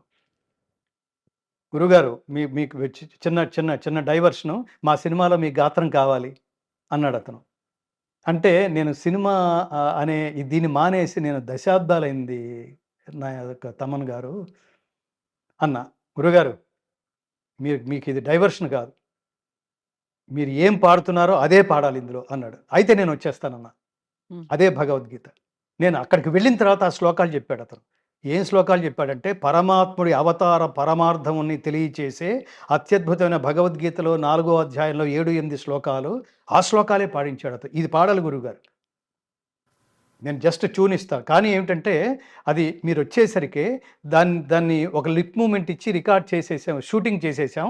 మీరు ఆ లిప్ మూవ్‌మెంట్‌కి తగ్గట్టుగా పాడాలి అన్నాడు. అది చూసి అసలు ముందు ఆ సీన్ చూస్తేనే నాకు పులకరింతలు కలిగింది. ఒక కీలకమైన సందర్భం అది. 'అఖండ 2'. దానికి వెళ్ళే ముందు అక్కడ ఆ సినిమా దర్శకుడు బోయపాటి శ్రీను. నేను అతను చూసినప్పుడు నేను అనుకున్న నేను 1 చూసినప్పుడు 'అఖండ 2' అనౌన్స్ చేసినప్పుడు ఇతనే ఈ సినిమాకి సరైనోడు అనిపించిందండి. ఇలాంటి సినిమాలకి ఎందుకంటే అతను డీటెయిల్డ్ వర్క్ చేస్తాడు. అతనికి ఎమోషనల్‌గా నేను కనిపించాను. అతను కూడా గురువు ముత్యాల సుబ్బయ్య గారికి అసిస్టెంట్‌గా, నేను సినిమా జర్నలిస్ట్‌గా ఉన్నప్పుడు ముత్యాల సుబ్బయ్య గారికి అసిస్టెంట్‌గా చేసే రోజుల నుంచి అతను తెలుసు. నేను అతనికి తెలుసు. అట్లా ఆ పెద్దరికం, ఆ గౌరవం ఇస్తూ ఉండేవాడు. ఇప్పుడు నేను ఈ మార్గంలో ఉన్న కారణంగా అతనికి నా గురించి పూర్తిగా తెలుసు. కూర్చోబెట్టి అతను దాదాపు గంట సేపు నాకు మీతో పంచుకోవాలంది గురువుగారు. నాకు ఈ సబ్జెక్ట్ అంతా మీకు చెప్పాలంది గురువుగారు. అత్యంత కీలకమైన సందర్భాలు, ఆ సన్నివేశాలు అన్నీ చెప్పాడు అతను డైలాగులతో సహా. ఇది మోస్ట్ పవర్‌ఫుల్ సినిమా. అందులో నాకు కనిపించింది నిన్న నేను వేదిక మీద కూడా చెప్పాను. అందులో నాకు కనిపించింది దైవభక్తి ప్రతివాడు ఏదైతే కలిగి ఉండాలో అది ఈ సినిమాలో ఉన్నాయనిపించింది. అతను బోయపాటి శ్రీను గారు నాకు చెప్తున్నప్పుడు. దైవభక్తి, దేశభక్తి, కర్తవ్యనిష్ట, నిష్కామ కర్మ. ఈ ప్రతి ఒక్కడు ఇది కలిగి ఉండాలండి. కృష్ణుడి మీద భక్తి అని చెప్పటం లేదు. దైవభక్తి. రెండవది దేశభక్తి. ఏ దేశంలో పుట్టావో దాన్ని ప్రేమించు నాన్న. దాని విలువ తెలుసుకోరా. దాన్ని రక్షించడం కోసం ప్రతిరోజు 5 నిమిషాలు ఆలోచించు, ఈ దేశం కోసం నేనేం చేశాను? ఈ దేశం ఇవాళ ఎంత దారుణమైన స్థితిలో ఉంది, ఎంత ఇన్‌సెక్యూర్డ్‌గా ఉంది. ఎవడో ఒక్క మోడీ తెలుసుకుంటే సరిపోతుందా? ఇందాక మీరన్నారు, ఒక్క మోడీ రియాక్ట్ అయితే సరిపోతుందా? ప్రతి ఇంటి నుంచి రియాక్షన్ కావాలి కదా! నేను హర్ట్ అయింది అది. నువ్వు హిందువా అని అడిగి చంపేస్తే ఇది ప్రతి ఒక్కడిని అన్నట్టు కదా! వాడు రేపు ఇంట్లో కూడా వచ్చి అదే పని చేస్తాడు. నువ్వు హిందువా అంటే నేను అవునంటాడు. వాడి పాపాన వాడే పోతాడని అంత అతి సంయమనం ఏమిటి హిందువులు? ఇలాగే ఉంటే భవిష్యత్తు భారతదేశం ఏమిటి? భారతదేశానికి పూర్వ వైభవం కావాలా? అసలు వైభవమే లేకుండా చేసే వాళ్ళ ముందు అసలు శిరస్సు వంచాలా? వాడి పాపన వాడే పోతాడనుకుని, లేదా రియాక్ట్ అవ్వాలా? అట్టి స్వధర్మాచరణమున మరణము సంభవించినను మేలే, లే జాగృత, ఫైట్ ఫర్ ది ధర్మ అంటున్నాడు కృష్ణుడు. అది మనకి పట్టలేదా? ఊరికే గీతా పారాయణాలు చేసేస్తున్నావు 700 శ్లోకాలు. ఎవడికి కావాలరా నీ పారాయణం? దాని అర్థం తెలుసుకో, అది కృష్ణుడు చెప్తోంది. దాన్ని ఆచరించు, అది కృష్ణుడు చెప్పింది. దాన్ని ప్రచారం చేయి. ప్రతి ఒక్కళ్ళలోనూ మీ ఇంట్లో తల్లి ఉంటే, నేను ప్రతి ముందు తల్లులందరికీ చేతులెత్తి నమస్కరించి చెప్తుంటాను ప్రతి కార్యక్రమంలోనూ. ఈ గీతా జయంతి సందర్భంగా కూడా మీ పిల్లలకి ఒక భగవద్గీత శ్లోకం రోజు మీరు ఒకటి నేర్చుకుని దాని తాత్పర్యం మీకేమర్థమైందో ఆ తాత్పర్యం మీ పిల్లలతో పంచుకోవడానికి ప్రయత్నించండి. అసలు ఐడియాలజీనే లేకుండా మీ ఇంట్లో పిల్లలు పెరిగేస్తే వాడు ఏం డబ్బు సంపాదించడానికి తప్ప ఇంకా దేనికి పనికి వస్తాడండి? నైతిక విలువలు లేకుండా పెంచేస్తే ఇంకా దేనికి పనికొస్తాడండి? ఈ మధ్యలో ఫ్రీక్వెంట్‌గా చూస్తున్నాం. వేల కోట్లు పెట్టి సినిమాలు తీస్తే ఆ తర్వాత సంగతి. టికెట్ రేట్లు బాగా పెరగటం వల్ల అవన్నీ రాంగ్ నోషన్స్. ఎవడు చూడమన్నాడు సినిమా? రేట్ ఎక్కువ ఉంటే షర్ట్ కొంటున్నారండి మీరు? రేట్ ఎక్కువ ఒక బ్రాండ్ షర్ట్ దగ్గరికి వెళ్ళారండి మీరు ఉదాహరణకి. ఆ బ్రాండ్ కొనాలి. పీటర్ ఇంగ్లాండ్ అన్నాడు వాడు. ఆ బ్రాండ్ షర్ట్ మీరు కొనాలి అంటే అది 5,000 చెప్పాడండి. 5,000 మీరు నేను పెట్టగలమా? అక్కర్లేదులే నాయన నాకు 500 షర్ట్ చాలు అని పక్కకి వెళ్తాం, ఇంకోటి ఏదో కొనుక్కుంటాం. అంతే తప్ప నువ్వు పేదవాడికి దూరంగా ఎదుగుతున్నావు, నువ్వు అసలు ఇక్కడ ఉండటానికి వీల్లేదు, ఎలా అయినా సరే మీ షాపులో మీ షర్ట్లన్నీ దొంగతనం చేసి లేని పేదవాళ్ళకి పంచిపెడతాను అని అంటే అదేమి నాన్ సెన్స్, ఏమి ఐడియాలజీరా, ఏమి తిని పెరిగారు మీరు? అలా ఒకడు సినిమాల్ని దొంగతనం చేసి పేదవాళ్ళకి పోయి ఏమి ధర్మం అండి, ఎవడి సొమ్ము అండి, ఎవడి ధర్మం అండి ఇది? ఆయన హీరోగా పొగుడుతున్నారు కదా! అదే రాబిన్ హుడ్ హీరో, అయ్యారు కదా! మీరు హీరోగా పొగిడినంత మాత్రాన వాడు హీరో అయిపోడు. మీ స్థాయి అదని అర్థం. అదే అంటున్నా, మీ ఐడియాలజీ అదని అర్థం, మీకున్న కెపాసిటీ అదని అర్థం, మీకున్న జ్ఞానం అదని అర్థం. మీరు హీరో అంటే వాడు హీరో అయిపోడు. మీ నాలెడ్జ్ అలా తగలనిది అనమాట. దొంగతనం చేసేవాడు హీరో ఏమిటి? ఆకలేసి ఒకడు రొట్టె దొంగతనం చేశాడండి ఉదాహరణకి. స్థిరనిష్ట అంటే ఇది. మీరు మీరు ఇట్లాంటి వాటిల్లో మీరు ఈ పదాలన్నీ, స్థిరనిష్ట.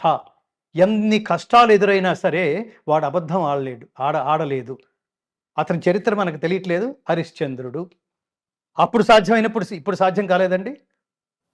ఇప్పుడు సాధ్యం కాదా? ఆయన ఉదాహరణకు కాదా మనకి?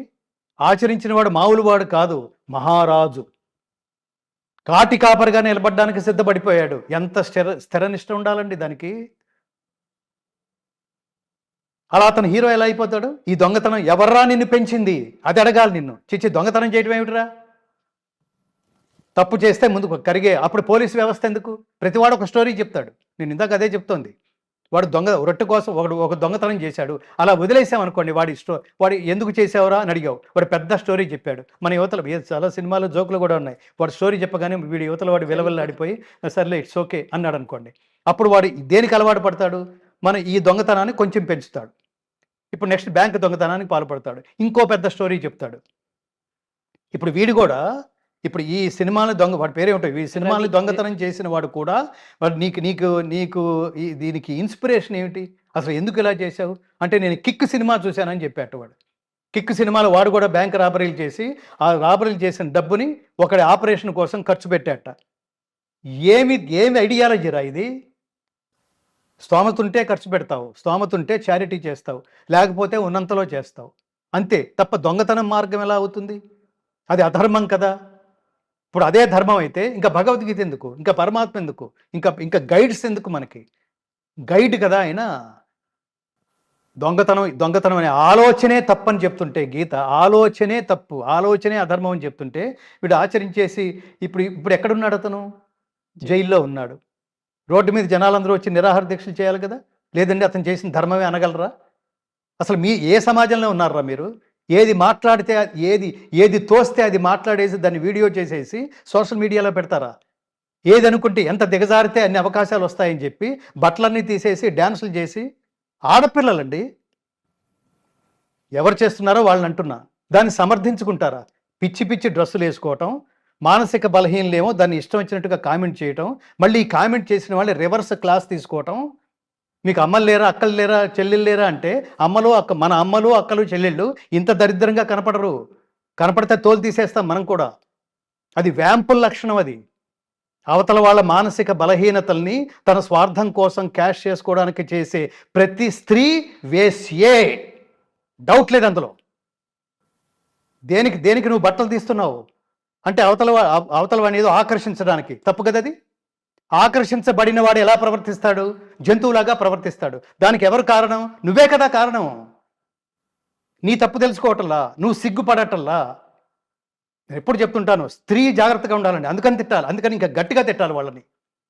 ఎందుకంటే పురుషుడు బీజం పాడైతే బీజానికి మాత్రమే నష్టం. స్త్రీ క్షేత్రం పాడైతే సమాజానికి నష్టం. చాలా మంచి ఆడపిల్లలు ఎంత దేవతల్లాగా కనిపిస్తాయి. ఈ అమ్మాయి దేవతలాగా కనిపిస్తుంది. ఆ మాటలు కానీ మాట చూడండి. నేను కొందరిని అంటున్నా, వీళ్ళని చూసి ఇంకొక మానసిక మనం కూడా ఇలా చేస్తే మనకు కూడా డబ్బు వస్తుంది, పలానా ఒక దరిద్రపు ఏమంటారు ఒక సీరియల్ ఉంది, అందులో అవకాశం వస్తుంది. ఇది కదా క్షుద్రం హృదయ దౌర్బల్యం త్యక్త్వా ఉత్తిష్ట పరంతప. ఈ మానసిక దుర్బలత్వం ఉందే, ఇది ప్రతి చోట ఉంది. ఎలక్షన్స్లో మందు పోస్తే, ఎలక్షన్స్లో డబ్బు పంచిపెడితే మనం గెలుస్తాం. వీళ్ళ ఏలుబడిలో ఉండేవాళ్ళు. దురదృష్టం కదా అది. వీళ్ళు మనుషులైనా, వాళ్ళు ముఖ్యమంత్రులైనా, వాళ్ళు పార్టీ అధినేతలైనా, అవతల వాడే అంటే నీకు బలం లేదన్నమాట. ఇంత హేయమైన, ఇంత మానసిక దుర్బల స్థితిలో ఉన్నావా? వాళ్ళని క్యాష్ చేసుకోవడానికి. వాడు ఇంకా దుర్బలుడు. వాడి నాలెడ్జ్ ఏంటి? మన డబ్బే, అది ప్రజల డబ్బే, మన డబ్బు మనకిస్తుంటే తీసుకో. ఏ రూపంలో తీసుకుంటున్నావు? లంచం రూపంలో తీసుకుంటున్నావు. ఆ రూపం, నువ్వు తీసుకునే రూపం దారుణం కదా. వాడు ఆ డబ్బు తీసుకుని వాడు ఓటు వేస్తున్నాడు. ఇలా తీసుకోవడానికి అలవాటు పడి వాడి ఉచ్చం లేదు, నీచం లేదు, వాడికి జ్ఞానం లేదు, వాడికి ధర్మం లేదు, వాడికి దైవం లేదు. వీళ్ళందరూ మళ్ళీ గుళ్ళో ప్రత్యక్షం అవుతుంటారు బొట్లు పెట్టుకుని. అసలు వీళ్ళకంటే మహాభక్తులు ఇంకొకరు లేరు. ఏ దేవుడి చుట్టూతా అధర్మపరులే. వాళ్ళే కదా డొనేషన్స్ ఇచ్చేది, వాళ్ళే టెంపుల్స్ కట్టిస్తూ ఉంటారు, ఏంది కావాల్సిన దానికే అదే వాళ్ళకి చేస్తూ. చెప్పేది. నాదత్తే కస్యచిత్ పాపం నచైవ సుకృతిం విభు అజ్ఞానేనావృతం జ్ఞానం తేన ముహ్యంతి జంతవః. 100 పాపాలు చేసి ఒక పుణ్యం చేస్తే అన్నీ కడిగేసినట్టు అయిపోతుంది నువ్వు అనుకుంటావేమిటరా? ఏ శాస్త్రంలో చెప్పాడు అది? ఈ శ్లోకంలో చెప్తున్నాడు. నాదత్తే కస్యచిత్ పాపం నచైవ సుకృతిం విభు అజ్ఞానేన ఆవృతం జ్ఞానం తేన ముహ్యంతి జంతవః. అంటే అర్థం ఏమిటంటే క్లారిటీ ఇస్తున్నాడు పరమాత్మ. పాపం పుణ్యం రెండు నీ అకౌంటే. ఈ రెండిటితో నాకు సంబంధం లేదు. ఎవని పాప పుణ్యములను పరమాత్మ స్వీకరింపడు. నీ పాపం నీ పుణ్యం నీ అకౌంటే. రక్షంతి పుణ్యాని పురాకృతాని. ఇప్పుడు ధర్మం, ఇప్పుడు నువ్వు ఆనందం అనుభవిస్తున్నావంటే నువ్వు ఒకప్పుడు చేసిన ధర్మ ఫలం అనుభవిస్తున్నట్టు లెక్క. నువ్వు ఇప్పుడు అధర్మం ఆచరిస్తున్నావు, నువ్వు ఇప్పుడు బాధగా ఉన్నావు అంటే ఏ రూపంలో అయినా వ్యాధి రూపేణ బాధతే. ఇవాళ నాకేదో నేను ఉన్నట్టుండి హెల్త్ అప్సెట్ అయిపోయింది. ఎప్పుడో అనుభవించావు, ఎప్పుడో చేసావు ఆ కర్మ. సో అధర్మ ఫలితం, ఆ దుష్కర్మ ఫలితం ఇప్పుడు అనుభవిస్తున్నాం అనమాట. అందుకని చెప్తున్నాడు. అందుకని ఏమని చెప్తున్నాడు? నో, ఎప్పుడు ఆల్వేస్ దగ్గర కూడా రానివ్వకు. ఇప్పుడు ఇది ఎవడు చూస్తాడులే, చాలామంది ఎవడికి తెలుసులే, ఎవడు చూస్తాడులే. అసలు remove all these dialogues from your dictionary. ఉన్నాడు వాడు సర్వసాక్షి, గతిర్భర్త ప్రభుసాక్షి నివాస శరణం సుహృత్. పరమాత్మ సర్వసాక్షి. నీ కనపడ్డు కనపట్టలేదు కాబట్టి లేడు అనకు. యోగమాయా సమావృత. యోగమాయ చేత ఆవరించబడి ఉండటం వల్ల నేనెవ్వడికి కనపట్టలేదు.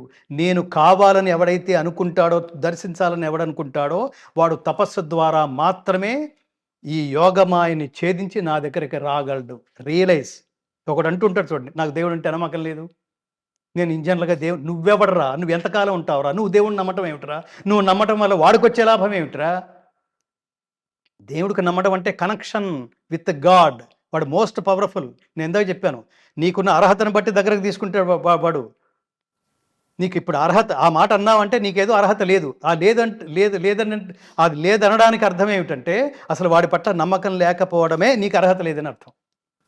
అది ఉంటే నమ్మటం స్టార్ట్ చేస్తావు. నమ్మటం స్టార్ట్ అయిందంటే పరిశోధన మొదలైంది, తత్వం బోధపడుతోంది, వాడిని కనెక్ట్ కావడానికి ప్రయత్నిస్తున్నావు. You want to make friendship with God. అప్పుడు నువ్వు భక్తుడు అయిపోతావు. అప్పుడు నీ డిజిగ్నేషన్ మారిపోతుంది. అప్పుడు నీ డిజిగ్నేషన్ భక్తుడు. అంత మాత్రాన్ని ఏమంటారంటే అంత మాత్రాన్ని సక్సెస్ వస్తుంది, అంత మాత్రాన్ని హిట్ అయిపోతావు అని కాదు. దేవుణ్ణి నమ్మినంత మాత్రాన ఇవన్నీ సత్కర్మలు ఉన్నాయే, రక్షంతి పుణ్యాని పురాకృతాని. పూర్వం నువ్వు చేసిన మంచి పనులే నిన్ను రక్షిస్తాయి. అందుకని జాగరూకతతో ఉండు. మళ్ళీ అసలు పాయింట్కి వస్తాను. అలా అఖండ సినిమాలో నా చేత 2 శ్లోకాలు పాడించాడు. ఎవరు? తమన్ గారు, అలాగే బోయపాటి శ్రీను గారు నాతో కాసేపు మాట్లాడినప్పుడు నేను చాలా ఇన్స్పైర్ అయ్యి నేను కరెక్ట్ ప్లేస్కే వచ్చాను. ఎందుకంటే సినిమా వాతావరణం, ఆ జనాలు తిరిగే ఆ పద్ధతి, వాళ్ళు మాట్లాడుకునే భాష, ఆ జోకులు అవన్నీ, అంటే ఈ జనరేషన్ అయితే ఇంకా దారుణంగా ఉన్నాయి. రకరకాల మాటలు అవి. అది ఎందుకో అది మనం అక్కడ కూర్చుని మనం అవి వినలేము, దాన్ని అవాయిడ్ చేయలేము, వాళ్ళని కంట్రోల్ చేయలేము. అలా ఉంటుంది. కానీ ఇక్కడ నన్ను అంత గౌరవంగా రిసీవ్ చేసుకున్నారు. ఆ రోజు నందమూరి బాలకృష్ణ గారు కూడా రావాల్సింది, అక్కడ మిస్ అయ్యాం. ఆయన కూడా వచ్చి వినాలనేది ఆయన ఆకాంక్ష. ఆయన పార్టీ, ఆయన ప్రజాసేవకుడుగా కూడా ఆయన పనులు చేయడం కారణంగా ఆ రోజు విజయవాడలో ఏదో కార్యక్రమాలు ఉండి ఆయన వెళ్ళారు, రాలేకపోయారు. సో ఇది అయిపోయింది, రికార్డింగ్ అంతా అయిపోయింది. నేను మళ్ళీ కమింగ్ టు ది పాయింట్, మొన్న స్టేజ్ మీదకి నేను రావడానికి కారణం అక్కడికి అది అయిపోయింది అనుకున్నా. మళ్ళీ తమన్ ఫోన్ చేసి, గురుగారు బాలకృష్ణ గారు మేమందరం కలిసి భగవద్గీతతో ఈ కార్యక్రమం భగవద్గీతాలాపనతో మా 'అఖండ 2' ప్రీ రిలీజ్ ఫంక్షన్ ప్రారంభమైతే బాగుంటుంది అని అనుకున్నాం గురువుగారు. హ్మ్. మీరు తప్పకుండా రావాలి అని ఖచ్చితంగా గురు భావనతో పిలవటం కారణంగా నేను అప్పటికి మళ్ళీ ఆర్కెస్ట్రా, సినిమా పాటలు అక్కడికి వెళ్ళి నేను ఆ వెనక కూర్చోవటం ఇవన్నీ అంటే నేను రెగ్యులర్‌గా నాకొక మార్గం అలవాటైపోయిన దీంట్లో ఇప్పుడు ఇది ఎన్ని గంటలకు కూర్చుంటామో తెలీదు. సినిమా ఫంక్షన్స్ అన్నీ అలా ఉంటాయి. అని అనుకున్న దీంట్లో మళ్ళీ గురువుగారు మీరు బాలకృష్ణ గారు మళ్ళీ గుర్తు చేయమన్నారు. ఇవన్నీ మాట్లాడడం వల్ల మళ్ళీ వెళ్ళాను. హ్మ్. వెళ్ళాను. భగవద్గీత పఠనం అయిపోయింది. ఓపెనింగ్ కృష్ణ ప్రార్థన. ముందు గురు ప్రార్థన చేసి, తర్వాత భగవద్గీత శ్లోకాలు అంతా అయిపోయి నేను వెనక్కి కూర్చొని వెనక్కి వెళ్ళి కూర్చున్నాను. నేనిప్పుడు వెళ్ళిపోవచ్చా అని కూడా అడిగాను. అంటే మీ ఇష్టం గురువుగారు, మన చంక అయిపోయింది. మీరు కూర్చోగలిగినంత సేపు కూర్చోవచ్చు. మీకు ఆసక్తి ఉంటే అన్నారు.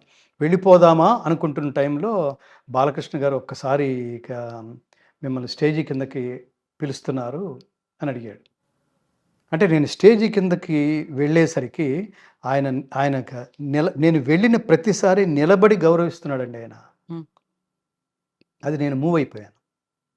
నేను జర్నలిస్ట్‌గా ఉన్నప్పుడు ఆయన షూటింగ్స్‌కి కవరేజెస్‌కి వెళ్ళినప్పుడు అప్పుడు నేను జర్నలిస్ట్ మాత్రమే. కవరేజ్‌కి వెళ్ళినప్పుడు 'శివశంకరి', 'ఎన్టీ రామారావు' గారికి పాటలు ఇవన్నీ ఆయన చాలా ఎంజాయ్ చేస్తుండే. ఒక బ్యాచ్ 'గిరిబాబు' గారు, ఆయన 'చలపతిరావు' గారు ఒక బ్యాచ్ ఉండేది. పాత పాటలంటే వాళ్ళకి చాలా ఇష్టం. నేను ఘంటసాల గారి పాటల్లో నాదొక ఉత్తమమైన మార్గం. అలా పేరు తెచ్చుకున్నవాడిని. అవన్నీ పాడుతూ ఉండేవాళ్ళం. ఇప్పుడసలు పూర్తిగా నా అడ్రస్సు మారిపోయినాయి. నేను వెళ్ళిన ప్రతిసారి ఆయన నిలబడుతున్నారు. ఆయన ఏం చేశారంటే మెట్ల దగ్గర నిలబడి ఉన్నాడండి ఆయన. నిలబడి గురుగారు మనిద్దరం కలిసి స్టేజ్ మీదకి వెళ్ళాలి. మీరు నా పక్కనే ఉండాలి. మిగతా సినిమా తోటి ఆర్టిస్టులు, సాంకేతిక నిపుణులు వాళ్ళందరూ వెనక ఉన్నారు. ఆయన పక్కనే నన్ను చేత్తో పట్టుకొని ఆయన స్టేజ్ మీదకి తీసుకెళ్తున్నాడు. How respect he has given to me. అది నేను నా అవసరం లేదు. ఆయన పిలవకపోయినా ఏం నష్టం లేదు. నేను పాడేసి వెళ్ళిపోదాం అనుకున్నాను. I never expected. అక్కడ అందరికీ అభివాదం చేశాడాయన. అది అది అది అది నేచురల్. ఆయన కోసమే వస్తారు. నా కోసం ఎందుకొస్తారు? నేను నమస్కారం చేశాను. మళ్ళీ వెళ్ళి నేను కూర్చున్నాను వెనక. మళ్ళీ వెళ్ళిపోదాం అనుకుంటున్నాను. వెళ్ళిపోదామని లేచాను. అది మళ్ళీ కింద కూర్చొని గమనించాడాయన. గురుగారిని వెళ్ళొద్దని చెప్పండి. ఆయన స్పీచ్ ఉండాలిక్కడ అన్నాడాయన. అది నెవర్ ఎక్స్‌పెక్టెడ్. నేను మళ్ళీ నిలబడ్డా. మళ్ళీ వెళ్ళి నేను మాట్లాడా. అబౌట్ అఖండ. నేను ఇందాక చెప్పినట్టుగా ఖచ్చితంగా సనాతన ధర్మం అంటే తెలుసుకోవాలి అనుకునే వాళ్ళకి, ఎందుకంటే ఒక వ్యక్తి స్టేజ్ మీద నుంచి మాట్లాడితే కొన్ని వందల మందో, వేల మందో, లక్షల మందో మాత్రమే వింటారు. వాళ్ళ స్థాయిని బట్టి, వాళ్ళ వాక్ స్పష్టతను బట్టి, వాళ్ళ వాక్ శక్తిని బట్టి. కానీ సినిమా ద్వారా వస్తే కొన్ని కోట్ల మంది చూస్తారండి ఏకకాలంలో. కొన్ని కోట్ల మంది.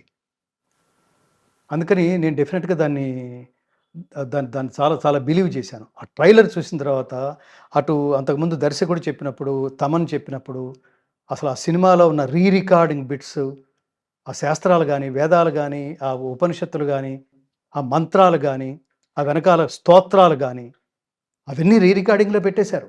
హ్మ్. ఇది ఖచ్చితంగా ఇదేదో ఒక అఖండ అనేది సనాతన ధర్మాన్ని ప్రపంచానికి బలంగా తీసుకువెళ్ళబోతోంది కొన్ని క్యారెక్టర్స్‌తో పాటు. ఈ రోజుల్లో భక్తి సినిమా ఏమిటి అనుకున్నా. అనుకుంటే అది కేవలం భక్తే కాదండి అది. అది నేను ఇందాక నిన్న స్టేజ్ మీద కూడా చెప్పాను. అది ఎంటర్‌టైన్‌మెంట్ విత్ ఎన్‌లైటన్‌మెంట్. ఆనందంతో కూడిన ఆత్మజ్ఞానం. అంత పవర్‌ఫుల్‌గా ఆయన డైలాగ్స్ గాని, అంత పైగా మనవాడు ఒక డైరెక్టరు చాలా డీటెయిల్డ్‌గా తీస్తాడు. చాలా డీటెయిల్డ్‌గా వర్క్ చేస్తాడు. మీరు 'అఖండ' మొదటి సినిమాలో మొదటి పార్ట్‌లో బాలకృష్ణ గారి ఎంట్రన్స్ చూడండి. బాలకృష్ణ గారి ఫస్ట్ షాట్. ఇంట్రడక్షను ఆ పిల్లాడిని ఎత్తుకొని రక్షించండి, రక్షించండి అని గుహలోకెళ్ళిపోతుంది. గుహలోకెళ్ళిపోతే ఆ రక్తపు బొట్లు అది నాకు సీన్ ఏదో అస్పష్టంగా నేను వెంటనే చెప్పలేకపోతున్నాను. అక్కడ నెత్తురు చిమ్మితే ఆ నెత్తురు ఫస్ట్ ఆ 2, 3 బొట్లు బాలకృష్ణ గారి ఆ నుదుటి మీద పడతాయి. దాన్ని క్లోజ్ తీశాడండి. Never before. ఆ థియేటర్ అంతా రోరింగ్ ఎక్స్‌ప్రెషన్స్, రోరింగ్ రియాక్షన్స్. అది పవర్‌ఫుల్ ప్రెజెంటేషన్ అంటే. అక్కడున్నాడతను. అలా తీయగలడతను. అందుకని బాలకృష్ణ గారు ప్రేమించాడు అతన్ని. కాకుంటే మీరు సనాతన ధర్మ పరిరక్షణ కోసం బోయపాటు సీనయ్య, సంభవామి యుగే యుగే అన్నట్టుగా ఒకరొస్తారు. ఆ ఒకరు ఈయనే అని చెప్పడం. ఖచ్చితంగా. ఆ తర్వాత ఈ ఈ త్రిమూర్తులు నో, నో. అనడం ఏంటి మీరు? ఇది చెప్పాలి. అక్కడ నేను నేను ప్రారంభించింది సంభవామి యుగే యుగే ఏమన్నాడంటే, ఏ కాలమున ధర్మమునకు హాని కలుగునో, అధర్మము వృద్ధి నొందునో. ఇప్పుడు జరుగుతుందది. ఆయా సమయముల యందు అంటే దేశ ప్రధాన్నే లేపేయడానికి ఎంత బలంగా ప్లాన్స్ జరుగుతున్నాయో మనకు తెలుసు. దేశాన్ని నాశనం చేయడానికి ఎంత ధైర్యంగా ఈ దేశంలోకి అడుగుపెట్టి ఒక మహానుభావుడు. ఈ ధర్మ ప్రచారకులు ఎవరైతే గురువు స్థానాల్లో, స్వామీజీల స్థానాల్లో ఉన్నారో, వాళ్ళు వాళ్ళ వ్యవస్థల్ని కాపాడుకోవటంలో చూపించే శ్రద్ధలో 5% సనాతన ధర్మ బీజాల్ని భక్తులలో, తమ అనుయాయులలో, అనుచరుల్లో నాటడంలో 5% చూపించిన సనాతన ధర్మం ఇవాళ ఇంత వీక్‌గా ఉండేది కాదు. నేను ఇవాళ జరిగిన దానికి నేను మనస్తాపం చెందాను. నా ప్రాణాలు అర్పించడానికి సిద్ధంగా ఉన్నాను అని ఒక స్వామీజీ రోడ్డు మీదకి వచ్చేసాడనుకోండి, ఎన్ని కోట్ల మంది వచ్చేస్తారండి? ఈ అలజడి ఎక్కడి దాకా వెళ్తుందండి? ఇతర దేశాల దాకా. అట్టి స్వధర్మాచరణమున మరణము సంభవించినను మేలే. ఫస్ట్ తిరగబడు. అసలు ముందు రియాక్షనే లేదు నీకు. హిందువు అని అతను ఎక్కుపెట్టి హిందువులందరినీ 26 మందిని పర్యాటకుల్ని చంపేస్తే ఏ హిందువుకి స్పష్టత లేక, ఏ హిందువు రియాక్ట్ కాకపోతే స్వామీజీలు తీసేయండి ఒక సెక్టార్. అసలు నువ్వు హిందువు అని ఫీల్ అవుతున్నావా? చెప్పుకోవడానికి బొట్టు పెట్టుకుని కనిపిస్తున్నావు తప్ప you are not real practicing Hindu.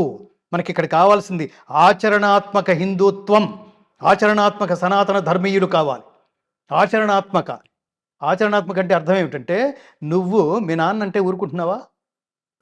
మీ అమ్మనంటే ఊరుకుంటావా? నీ భార్యనంటే, నీ భర్తనంటే ఊరుకుంటున్నావా? నీ బిడ్డల్ని ఏమన్నా అంటే ఊరుకుంటున్నావా? వాలిపోవటం లేదు వచ్చి. నీ ప్రాపర్టీని అంటే ఊరుకుంటున్నావా? తిరగబడ్డలేదు. అలాంటిది నీ ధర్మాన్నంటే ఊరుకుంటున్నావు అంటే దాని అర్థం ఏంటి? డ్రామా అన్నమాట. వదిలేయరా ఈ డ్రామాలు. ఎందుకురా హిందూ అని చెప్పుకుంటావు బయటకు వచ్చి. గుడికి వెళ్తున్నావు, దండం పెట్టుకుంటున్నావు, నెక్స్ట్ డే ఆ గుడి కూలగొడుతున్నారు, లేకపోతే విగ్రహం కూలగొడుతున్నారు. ఈ దండం పెట్టుకోవడానికి ఎవరికి రియాక్షన్స్ లేదు. వెళ్ళిన వాళ్ళు నీ ఇంటి పక్కనే గుడి. ఏ స్థితిలో ఉన్నారు? Check yourself first. నిన్ను నువ్వు ప్రశ్నించుకో. పిఠాపురంలో 24 విగ్రహాలను కూలగొడితే ఒక్కడు కూడా మాట్లాడలేదు. ఇక్కడి నుంచి 2-3 స్వామీజీలు వెళ్ళి ప్రెస్ మీట్ పెడతారా?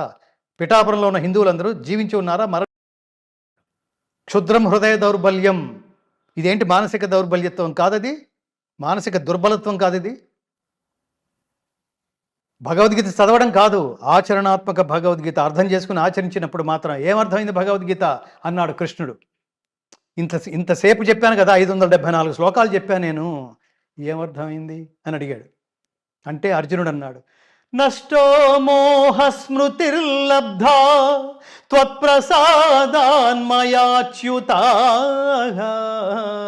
స్థితోస్మి గత సందేహ కరిష్యే వచనం తవా.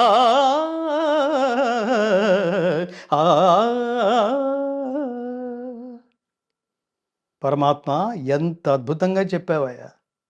నువ్వు చెప్పిన భగవద్గీత అంతా నేను పొరపాటున అజ్ఞానంతో, తాత్కాలికమైన అజ్ఞానంతో నాకేం చేయాలో పాలుపోక ప్రత్యక్షంగా నా వైరిపక్షంలో ఉన్న తండ్రులు, తాతలు, గురువులు, మేనమామలు, సోదరులు, మనవళ్ళు, ప్రపితామహులు, ఆచార్యులు, హితైషులు, సన్నిహితులు ఇంతమందిని చూసి వీళ్ళని చంపిన నెత్తుటి కూటితో రాజ్యాన్ని భోగించడం కంటే నేను వీళ్ళెవరిని చంపకుండా వెనక్కి వెళ్ళిపోయి భిక్షమెత్తుకుని బతకటమైనా శ్రేయస్సు అనిపించింది. ఎంత అజ్ఞానం, నా క్షత్రియ ధర్మాన్ని కూడా మర్చిపోయాను. ఎంతటి దుస్థితిలో ఉన్నానో నన్ను ఎంత జాగృతం చేసావు పరమాత్మ. ధర్మతత్వాన్ని బోధించి, కర్మయోగాన్ని బోధించి, భక్తితత్వాన్ని బోధించి, చివరికి జ్ఞానం అంటే ఏమిటో చెప్పి, అన్నీ కలిపి కర్మని భక్తి శ్రద్ధలతో ఆచరిస్తే జ్ఞానం లభిస్తుందని చెప్పి ఎంత చైతన్యపరిచావు పరమాత్మ. నాకు అర్థమైపోయింది, నేను మారిపోయాను. నా స్వాభావిక కర్మని పునరుద్ధరించడానికి నువ్వు చేసిన హితోపదేశం నా బుర్రకెక్కేసింది పరమాత్మ. నష్టో మోహ, అజ్ఞానం నశించింది, జ్ఞానం లభించింది, డౌట్స్ అన్నీ క్లియర్. స్థితోస్మి గత సందేహ, సందేహాలన్నీ తొలగిపోయినాయి. ఇప్పుడు ఐఎమ్ రెడీ టు ఫైట్ అన్నాడు. భగవద్గీత చదివితే ఏమొస్తుందటంటే అజ్ఞానం పోతుంది, జ్ఞానం వస్తుంది, డౌట్స్ అన్నీ పోతాయి. ప్రతివాడికి కావాల్సింది ఇదే కదా!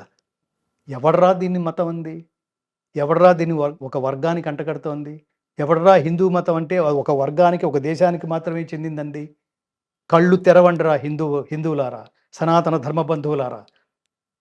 ఇది సర్వశ్రేయోదాయకమైనది. అందరికీ. ఇది అందరికీ వర్తిస్తుంది కదా! లేకపోతే నేనేమంటానంటే ఇదే సందర్భంలో అసలు ఇది సర్వశ్రేయోదాయకమైంది కాకపోతే అంతరిక్షంలోకి వెళ్ళిపోయిన సునీత విలియమ్స్ మీకేంటి ఇంత మీరసలు బతుకుతారో, తిరిగొస్తారో లేదో తెలియదు గదా! మీ మానసిక స్థితి ఏమిటి? మీ ధైర్యానికి రీజన్ ఏమిటి? అంటే నేను ఆకాశంలోకి భగవద్గీత తీసుకువెళ్ళాను అని చెప్పిందండి. ఆకాశంలోకి నాకు ఆ స్థైర్యాన్నిచ్చింది భగవద్గీత. ఎవరు చెప్పింది? సునీత విలియమ్స్. ఒలింపిక్స్‌లో పతకం సాధించిన అప్పుడు మీరే ఇంటర్వ్యూ చేసినట్టున్నారు. మను బాకర్. మను షూటర్. బాకర్. ఆ అమ్మాయి ఏమందంటే, నాకు ఎన్ని సార్లు ఇప్పుడు నేను ఓడిపోయానా నాకేం బాధ లేదు. ఇప్పుడు నాకు గెలిచానా గర్వం రాలేదు. ఎందుకంటే ఈ ఫలితం పరమాత్మదే. కర్మ మాత్రమే నేను స్పష్టంగా చేస్తా. జాగ్రత్తగా చేస్తా. ఎక్కడన్నా నేను ఫెయిల్ అయినాను అనుకో, నా ఎఫర్ట్ 100% లేదనమాట. నేనేదో అనుకున్నాను. అదేదో 99% ఉందనమాట.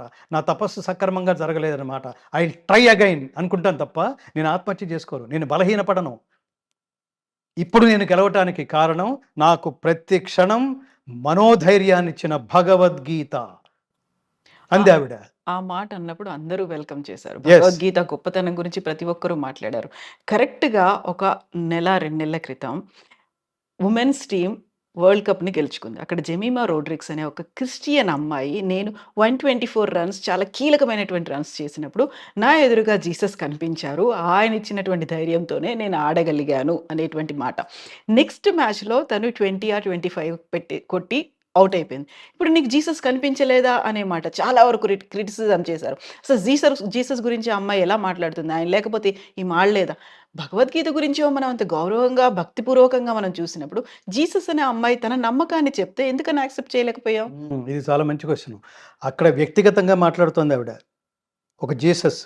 ఇప్పుడు మనం చెప్పినవన్నీ ఇప్పుడు ఏదైతే ఉదాహరణలు చెప్పానో ఇది కృష్ణుడి దయ వల్ల అంటలేదు. హ్మ్. కృష్ణుడి కాన్సెప్ట్. ఆయన నన్ను అని చెప్పటలేదు. నా ఐడియాలజీ ఏదైతే ఉందో అందుకనే భగవద్గీత సిద్ధాంత గ్రంథం అన్నాం. వాడెవడో చెప్పాడు. బ్లైండ్‌గా నేను బిలీవ్ చేస్తాను. అది జరగని, జరగకపోని అనే గ్రంథం కాదు. అనే గ్రంథం అయితే అది మత గ్రంథం అవుతుంది. ఎవడి ఐడియాలజీ నేను చాలా ఫ్రీక్వెంట్‌గా చెప్తుంటాను కవిత గారు. ఎవడి ఐడియాలజీ అయితే సార్వజనీనమవుతుందో దాని పేరు ధర్మం. ఎవడి ఐడియాలజీ అయితే ఒక వర్గానికి మాత్రమే పరిమితం అవుతుందో దాని పేరు మతం. ఇక్కడ ఏమని చెప్తున్నాడు భగవద్గీతలో యో యాం తనుం భక్తః శ్రద్ధయార్చితుమిచ్చతి తస్యాచలాం శ్రద్ధాం తామేవ విదధామ్యహం. ఏ భక్తుడు ఏ దేవతా స్వరూపాలని అర్చించగోరుతున్నాడో వాడికి ఆయా దేవతల పట్ల స్థిరమైన శ్రద్ధను ప్రసాదించుతున్నాను. నేను ప్రసాదించే ఆ స్థిరమైన శ్రద్ధతో ఆ భక్తుడు ఆయా దేవతలని ఆరాధించి వాళ్ళ ద్వారా నేను అనుగ్రహించే శక్తితో వాళ్ళ ద్వారా వాళ్ళ అనుగ్రహానికి పాత్రుడై తమ అభీష్టాలని నెరవేర్చుకొనుచున్నాడు ఆ భక్తుడు. ఎంత క్లారిటీ ఉందండి. నన్నే అంటలేదు. ఏ రూపంలో అయినా. అందుకనే రాముడైనా, కృష్ణుడైనా, లక్ష్మీదేవైనా, సరస్వతి అయినా, ఎవరైనా. కానీ గుర్తుపెట్టుకో వాళ్ళందరూ కామ్య దేవతలు మాత్రమే. ఆయా కోరికల్ని తీరుస్తారు. కానీ నేను మోక్ష దేవతని. నా ముందు నిలబడితే ఏం కావాలి? మోక్షం. ఎందుకు కావాలి? అది శాశ్వతానందమయ స్థితి కాబట్టి. నిన్న వాళ్ళకు కూడా చెప్పాను. బాలకృష్ణ గారిని అందరూ బాలయ్య బాబు అంటుంటారు. అది అసలు అలా అనకండిరా. పవర్‌ఫుల్ ఏంటంటే బాలయ్య అంటే మంత్రం కాదది. ఇది గుర్తుపెట్టుకోండి. బాలయ్య అని గంతులేస్తే మంత్రం కాదు. బాలకృష్ణ. మంత్రం అంతా కృష్ణలో ఉంది. అది పిలిపించుకునేవాడికి, పిలిచేవాడికి ఇద్దరికీ మోక్షదాయకం. అది మహామంత్రం. మంత్రాలకున్న సహజ శక్తి వల్ల అది ప్రచోదితమై నీ మనస్సు మీద, బుద్ధి మీద, ఆత్మ మీద ప్రభావితం అయి నేను చాలా ఉత్తమమైన మార్గానికి తీసుకువెళ్తుంది. కృష్ణ శబ్దానికి అర్థం ఏంటంటే క్రిష్ అనేది ధాతువు. దానికి ఏమిటంటే ఆకర్షించుట అని అర్థం. కృష్ణలో కృష్ ఆకర్షించుట. ఆకర్షించి ఏం చేస్తాడు? రెండోది అణ అనేది మోస్ట్ ఇంపార్టెంట్. అది ఆనందవాచకం. ఆకర్షించి ఏమిస్తాడంటే ఆనందం ఇస్తాడు. ఏమిటి ఆనందం? తాత్కాలికమైన ఆనందం కాదు. శాశ్వతమైన ఆనందం. ఆ శాశ్వతమైన ఆనందం పేరే మోక్షం. మోక్షం ఎందుకు కావాలి అంటే, ఈ లోకానికి పరమాత్మ ఇచ్చిన ట్యాగ్ ఏమిటో తెలుసా అండి? అనిత్యమసుఖం లోకం ఇమం ప్రాప్య భజస్వమాం. ఈ లోకం అనిత్యం, నిత్యమైంది కాదు. అంటే శాశ్వతమైంది కాదు. శాశ్వతమైంది కాదు ఇది. శాశ్వతమైంది కాదు. అసుఖం, ఇందులో సుఖం లేదు. మీరు చూడండి, జీవితాంతం సుఖంగా ఉన్నవాడు ఎవడన్నా కనిపిస్తాడా? జీవితాంతం బాధగా ఉన్నవాడు ఎవడు కనిపిస్తాడా? బాధగా ఉంది అనుకునే లోపల సుఖం వస్తోంది. సుఖం పేరుతో ఆనందం పొందుతున్నావు అని విర్రవిగే లోపల మళ్ళీ బాధ వస్తుంది, కోలుకోలేని దెబ్బ తగులుతోంది. ఎందుకురా ఈ జీవితం, అసలు ఎందుకు ఈ జన్మ అనుకోని స్థితి అంటూ ఉండదు మానవుడికి. అప్పుడు ఏం చేయాలి? అసలు ఇవేవి వద్దంటే ఏం చేయాలి అని అడుగుతున్నాను దేవుణ్ణి. అప్పుడు ఆయన చెప్తున్నాడు, శాశ్వత ఆనందమయ స్థితి అయిన మోక్షం నా దగ్గర ఉంది. మోక్షమిచ్చేత్ జనార్దన. మోక్షమిచ్చే దేవత. చాలా స్పష్టంగా how to behave your self, what to do, what not to do, ఏది చెయ్యాలి, ఏది చేయకూడదు, అది భగవద్గీత. ఏది చేస్తే శాశ్వతమైన స్థితికి చేరుకుంటావు. ఈ 3 భగవద్గీతలో ఉంటాయి. ఎవడు తామసిక లక్షణాలు ఉన్నవాడు, ఎవడు రాజసిక లక్షణాలు ఉన్నవాడు, ఎవడు సాత్విక లక్షణాలు ఉన్నవాడు, మనిషి అభ్యసించవలసిన చేయవలసిన పుణ్యకర్మలు ఏమిటి? పుణ్యకర్మలు 3 కర్మలు. ఒకటి యజ్ఞం, రెండవది దానం, మూడవది తపస్సు. ప్రతివాడు చేయవలసిందే. యజ్ఞం దేవతల కోసం. అలా యజ్ఞం చేస్తే ఆ హవిస్సును తీసుకుని నీకేం కావాలో అది ఇచ్చేస్తారు దేవతలు. ఈ టచ్లో ఉండండి మీరిద్దరూ అంటున్నాడు బ్రహ్మదేవుడు. మీరిద్దరూ టచ్లో ఉండండి. పరస్పర శ్రేయస్సు పొందుతూ పరస్పర సహాయులై శ్రేయస్సుని పొందండి ఈ యజ్ఞాల ద్వారా. యజ్ఞశిష్టాసిన సంతో ముచ్యంతే సర్వ కిల్బిషై. పరమాత్మ నుంచి ఏదైతే తీసుకున్నావో తిరిగి పరమాత్ముడికి నివేదన చేసి సమర్పించకుండా నువ్వు తినేస్తే నువ్వు దొంగ సమానమే అంటున్నాడు. ఎంత జ్ఞానం ఉందండి! అది కదా బ్రహ్మార్పణం బ్రహ్మహవి. అన్నం పెట్టగానే తినేయకూడదు, జంతువులు చేస్తాయి పనులు. బ్రహ్మాగ్నౌ బ్రహ్మణాహుతం బ్రహ్మైవ తేన గంతవ్యం బ్రహ్మకర్మ సమాధినా. అహం వైశ్వానరో భూత్వా ప్రాణినాం దేహమాశ్రితః ప్రాణాపాన సమాయుక్తః పచామ్యన్నం చతుర్విధం. అందుకని నాకు అర్పించు అంటే సృష్టిలో ప్రతిదీ పరమాత్ముడి విశేషమే, పరమాత్ముడి అంశమే సృష్టిలో ప్రతి వస్తువు. అందుకని ఇప్పుడు తింటున్నావంటే నీకు అన్ని రకాలుగా ఎనర్జీ, బుర్ర పనిచేస్తుందంటే శక్తి కావాలి. ఆ శక్తి ఇచ్చేది ఏమిటి? అన్నం. అందుకని అన్నం పరబ్రహ్మ స్వరూపం. ఎన్నెన్ని మాటలు చెప్పారండి, దేని ఎలా కొలవమని చెప్పారండి, ఏ ఏ వస్తు విశేషాలలో పరమాత్మని దర్శించచ్చో ఎంత చెప్పాడండి. వాడి పేరు చెప్పటలా. అలాగే ఈ భగవద్గీతలో ఏ స్టేట్మెంట్ చూసినా ప్రపంచంలో అది భగవద్గీత అని చెప్పకండి, ఆ స్టేట్మెంట్ చెప్పండి. ఒరులేయవి ఎనరించిన నరవర అప్రియము తన మనమ్మునకగు తానొరులకు నవి సేయకునికి పరాయణము పరమధర్మ పదములకెళ్ళన్. నేను ఏం చేస్తే ఆనందం కలుగుతుందో, నువ్వు ఇతరులు ఏం చేస్తే నీకు ఆనందం కలుగుతుంది అనుకుంటున్నావో అది నువ్వు ఇతరులకి చెయ్యి, వాళ్ళని ఆనందపెట్టు అని చెప్పండి. ఎస్, కరెక్ట్ అనరు. పర్యాటక ప్రదేశాలు చూడాలంటే పోండి ఇతర దేశాలకి, తాత్కాలికమైన ఆనందం అనిపించండి. శాశ్వతమైన జ్ఞానం కావాలంటే ప్రపంచంలో ప్రతి వాడు ఇక్కడికి రావాల్సిందే. టైటానిక్ హీరో, టైటానిక్ హీరోయిన్ వాళ్ళందరూ ఇక్కడికి వచ్చారు. దేనికి? కుంభమేళాలో పార్టిసిపేట్ చేయడానికి, స్నానాలు ఆచరించి వెళ్ళటానికి. యాపిల్ ఫౌండర్ ఇక్కడికి వచ్చి వెళ్ళాడు. ఇటీవల ఆయన భార్య ఇక్కడికి వచ్చి వెళ్ళింది. ఎవరు రిక్వెస్ట్ చేయలా, ఎవడు పబ్లిసిటీ చేయలా. అసలు ఎంత గొప్ప సబ్జెక్ట్ అండి. కాబట్టి అందుకని నేను అఖండ దగ్గరికి 20 ఏళ్ల తర్వాత ఒక సినిమాలో మళ్ళీ మీ గాత్రం వినబోతున్నాము అంటే ఆ 2 శ్లోకాలు ఏంటి ఒక్కసారి వినిపిస్తారా? ఇవే శ్లోకాలండి. యదా యదా హి ధర్మస్య గ్లానిర్భవతి భారత అభ్యుత్థానమధర్మస్య తదాత్మానం సృజామ్యహం పరిత్రాణాయ సాధూనాం. పరమాత్ముడి అవతార పరమార్థం. పరమాత్ముడు అసలు ఎందుకు అవతరిస్తాడు అని ఎవడన్నా అడిగితే దానికి 2వ శ్లోకం, దుష్ట శిక్షణ శిష్ట రక్షణ ధర్మ సంరక్షణ. దీనికోసం అవతరిస్తాట. ఎలా అంటే నేను అక్కడ అన్వయించాను. ఒక థాట్ దైవం గురించో, ధర్మం గురించో దాన్ని ప్రచారం చేయాలనే థాట్ వచ్చిందంటే అది నీది కాదు. దైవ సంకల్పం. నిన్ను ఎంచుకున్నాడని అర్థం.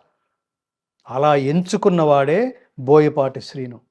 అలా ఎంచుకున్నవాడే ఇగో తమన్ రికార్డింగ్. అలా ఎంచుకున్నవాడే నందమూరి బాలకృష్ణ.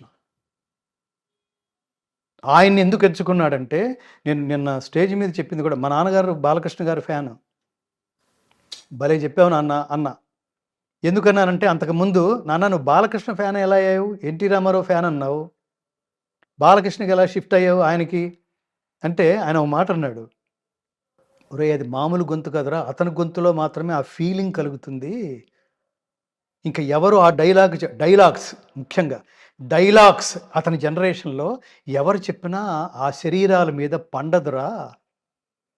ఫ్లూటు జింక ముందు ఊదు, సింహం ముందు కాదు. చూడు, ఒకవైపే చూడు, రెండో వైపు చూడకు. ఏమంటారు, మాడిపోతావు, ఏదో మసి అయిపోతావు. ఇవి క్యాజువల్ డైలాగ్ లాగా ఉండొచ్చు. మీకు వాటి విలువ ఎప్పుడు తెలుస్తుందంటే, ఆ నటుడి విలువ, ఆ గాత్రం విలువ, ఆ డైలాగ్ విలువ ఎప్పుడు తెలుస్తుందంటే, ఇదే డైలాగ్ని ఇంకొక నటుడు అన్నప్పుడు తెలుస్తుంది. వీడేమిట్రా ఇలా చెప్పాడు, ఇతనేంట్రా అంతలా చెప్పాడు. ఆ రహస్యం తెలిసినవాడు బోయపాటి శ్రీను.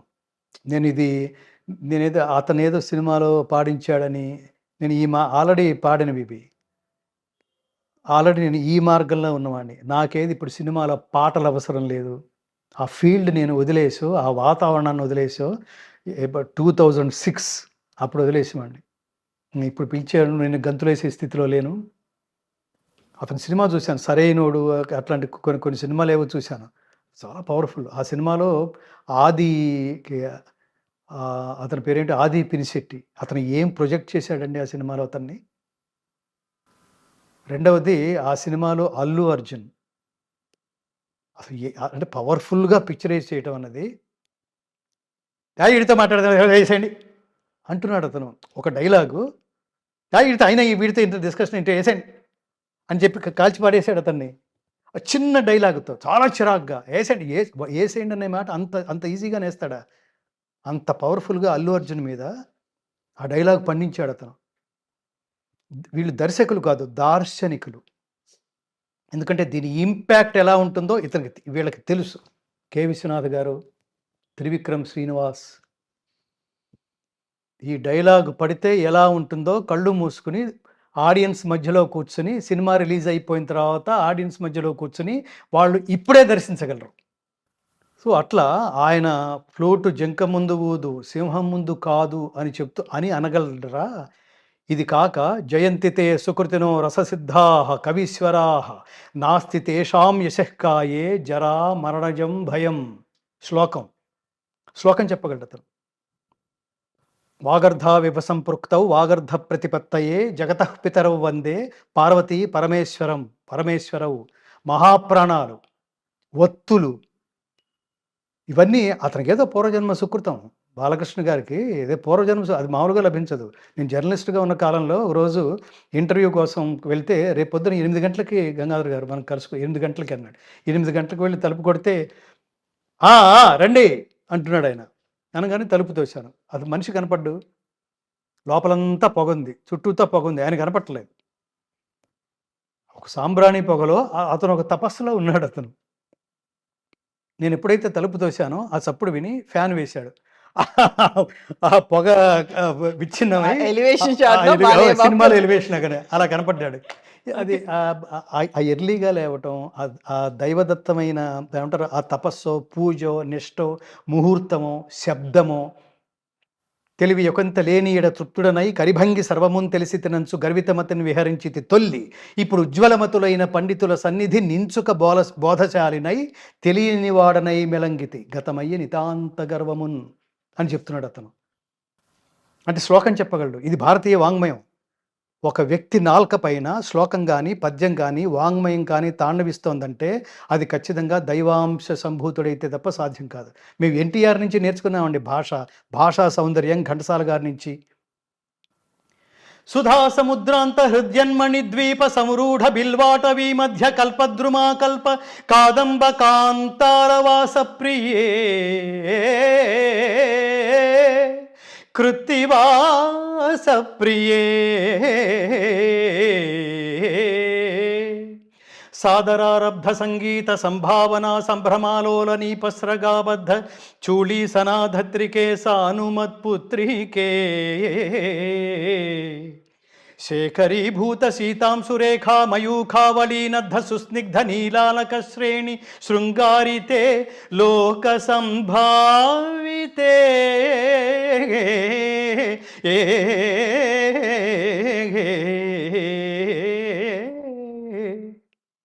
కామలీలా ధనుస్సన్ని బుభ్రౌలుతా కామలీలా ధనుస్సన్ని బభ్రూలతా పుష్ప సందేహ కృచ్చారు గోరోచనా పంకకేళి లలామాభిరామే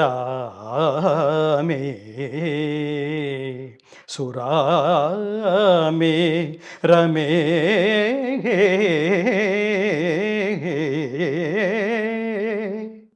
सर्वयंत्रात्मिके सर्वतंत्रात्मिके सर्वमंत्रात्मिके सर्वमुद्रात्मिके सर्वचक्रात्मिके सर्वशक्त्यात्मिके सर्वरूपे जगन्मातृके हे जगन्मातृके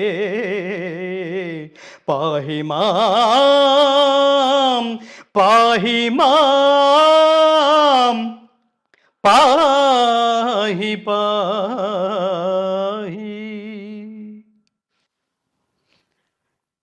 అది ఆ వాంగ్మయంలోకి వెళ్ళినప్పుడు ఇంకోటి ఏంటి బాలకృష్ణ గారికి నాకు రిలేషన్లో ఘంటసాల గారి ఈ పర్టికులర్ ఆ రోజుల్లో అడుగుతుండేవాడు, ఈ క్యాసెట్స్ ఎక్కడ దొరుకుతాయి గంగాధర్ గారు అని అడుగుతుండేవాడు. అతనికి నేను ఇవి నేను చాలా మందిలో చూడలేదు. నేను గొప్ప సాహిత్యం వింటూ ఏమి రాశాడండి, ఏమి పాడాడండి, ఏమి మ్యూజిక్ అండి, అది నేను ఎప్పుడు వినలేదండి. అది ఇతనిలో పుష్కలంగా ఉంది. ఆ భాషా ఇవన్నీ ఏంటంటే గీత చెప్తుంది, త్రివిధా భవతి శ్రద్ధ దేహినాం సా స్వభావజ అని. ఈ జీవులకు గల ఈ శ్రద్ధ, ఈ సంస్కారము పూర్వజన్మ వాసనా బలము వలన మాత్రమే లభ్యము. అదేదో సుకృతం ఉంటే తప్ప వీళ్ళ దగ్గరికి అవి రావు. ప్రకృతి పరమాత్మ ఎంచుకుంటాడు ఈ క్యారెక్టర్స్ చేయడానికి. నాగేశ్వరరావు గారు భక్తి క్యారెక్టర్స్ ఎంచుకున్నాడు, రామారావు గారు మొత్తం దేవుళ్ళ క్యారెక్టర్ ఎంచుకున్నాడు. ఇది రియలైజ్ అవ్వాలి, ఇది నాది కాదు, ఏది నాది కాదు. ఇవాళ నేను ప్లాన్ చేసుకుంటే రాలేదు మీరు, ఇవాళ నాకు వేరే ప్లానింగ్ ఏదో ఉంది, అది కాదయ్యా మోస్ట్ ఇంపార్టెంట్ ఇది అని దైవం సెలెక్ట్ చేశాడు అనమాట. అందుకని అది కట్ చేసి అది చాలా మోస్ట్ ఇంపార్టెంట్ అనుకుంటున్నా, మన చేతిలో లేదు అది. So God gives you what you deserve. దేనికి రే నాన్న అటు కాదురా ఇటు అంటే అటు ఏదైతే మానేసామో చాలామంది రియలైజ్ అవ్వాల్సింది. ఏదైతే అనుకుంటే ఆ పని కాలేదో డిసప్పాయింట్ అవ్వకండి. అది కాదు, ఇంకోటి ఏదో మంచిదేదో రాసి పెట్టాడు పక్కన, అది రియలైజ్ అవ్వు. ఇది వద్దురా నీకు అని దేవుడు అంటున్నాడు అన్నమాట. ఐడెంటిఫై చేయాలి. అట్లా మనం గతంలో చాలా డిప్రెస్ అయిపోయిన సంఘటనలు ఏవో, అది పోయిందని ఎప్పుడు గుర్తు చేసుకుంటూ ఉంటాం. అది పోవడం నీ మంచికే, ఇంకోటి ఏదో బెటర్ తెచ్చాడనమాట. నేను పాతకాలంలో అనుకుంటుండేవాడిని, నేను సినిమాల్లో దాదాపుగా 125 సినిమాలు పైగా పాడాను కవిత గారు, తెలుగు అండ్ కన్నడ. నాకు అసలు పర్టికులర్గా ఈ జనాలందరూ దీని వెనకాల పడేంత హిట్ నాకు రాలేదు. నేను ఎప్పుడు ఫీల్ అవుతుండేవాడిని. సినిమా ఇండస్ట్రీలో నాకు హిట్ రాలేదే. నాగేశ్వరరావు గారు అనేవారు, ఇంకా ఇతర ముఖ్యంగా ఇంత గొప్ప గొంతు పెట్టుకుని ఇతనికి ఎందుకు నీ సినిమాల్లో ఇతను ఎందుకు రాణించట్లేదు, ఎందుకు హిట్ లేదు అంటే అప్పుడెందుకు తెలుస్తుంది నీ జవాబు. అప్పుడు వేస్తే వెంటనే జవాబు వచ్చేస్తుందా? ప్రశ్న వేశావు, ఆగు, స్లో, ఆగక్కడ అంటున్నాడు అనమాట. ఇది కాలం నిర్ణయిస్తుంది, పరమాత్మ నిర్ణయిస్తాడు. వదిలిపెట్టేసే వాడికి. సర్వధర్మాన్ పరిత్యజ్య మాం ఏకం శరణం వ్రజ అహంత్వా సర్వపాపేభ్య మోక్షయిష్యామి మా శుచః. సర్వకర్మల ఫలితాన్ని నాకు వదిలిపెట్టు, నేను చూసుకుంటా. అది అప్పుడు తెలియక నేను చాలా ఫీల్ ఒక సినిమాలో అయితే అసలు ఈ సినిమా సూపర్ హిట్, ఈ పాటకు నంది అవార్డు వస్తుంది అని చాలా ఆశలు పెట్టేసుకున్నా. ఆ పాట ఆ సినిమాలోంచి రికార్డ్ చేశారు. రకరకాల కారణాల వల్ల అనేక రాజకీయాలు, అక్కడ కూడా అనేక నిర్ణయాలు, ఆ మాట తప్పి ఆ పాట ఇంకొకళ్ళతో రికార్డ్ చేసేశారు. మాట తప్పి అతను ఫీల్ అవుతాడు. అవేమీ లేవు వాళ్ళకి. ఈ సెంటిమెంట్స్, ఈ ఈ కృతజ్ఞతలు, ఈ సంస్కారాలు సినిమా ఇండస్ట్రీలో అతి తక్కువ చూస్తాం. ఆన్ ది స్క్రీన్ వేరుగా ఉంటుంది. ఆఫ్ ది స్క్రీన్ బిహేవియర్ వేరుగా ఉంటుంది. సో, అవేవో మ్యాచ్ కాక అందులో ఆ ఫీల్డ్‌లో ఏదో సంతృప్తి లేక ఇందులోకొచ్చేసామనుకోండి. సో, ఇందులోకొచ్చేసామంటే అది కూడా నా ప్రయత్నం కాదు. నీకు తర్వాత ఇస్తానురా అని ఏదో పరమాత్మ అంటున్నాడు. అప్పుడు నాకు వినపడలా. అంటున్నాడనమాట. ఆ తర్వాత ఏదో కొన్ని సంఘటనల నేపథ్యంలో సడెన్‌గా ఇందులోకి దిగాం. అది కూడా నా ప్రయత్నం కాదు. హ్మ్. అది కూడా నా స్థాయి కాదు. అది కూడా నా నా ఏమంటారు నా ఆర్థిక స్థితి కాదు. అలా అనుకుంటాం.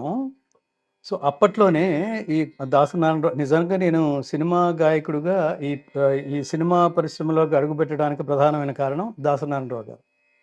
నేను ఇందాక చెప్పినట్టు బాలకృష్ణ గారు, అలాగే అక్కినేని నాగేశ్వరరావు గారు.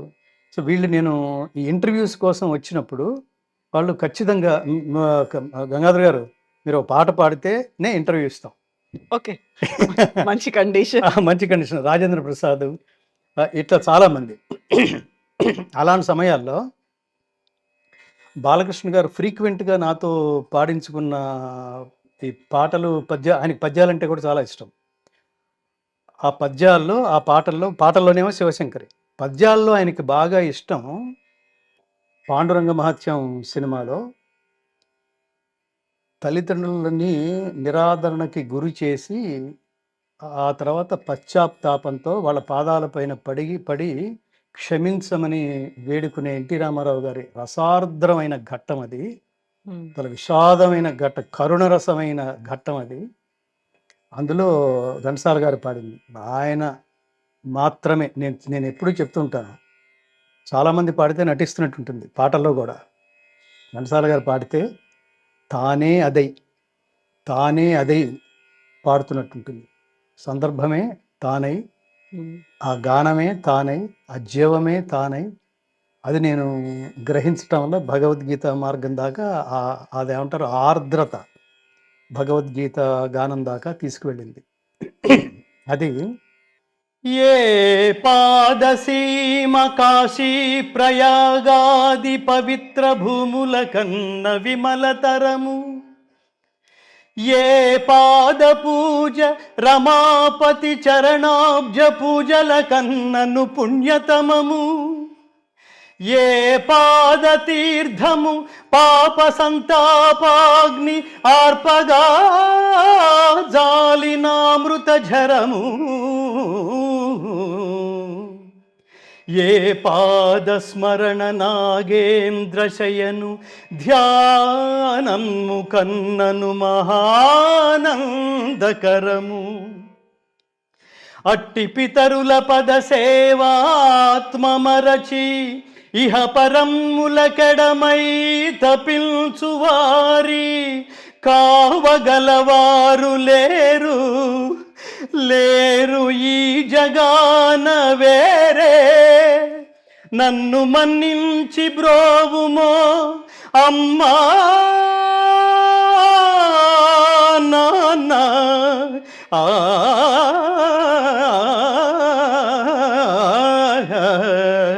అమ్మా నాన్న అమ్మా అమ్మా నాన్న నాన్న నాన్న అమ్మా.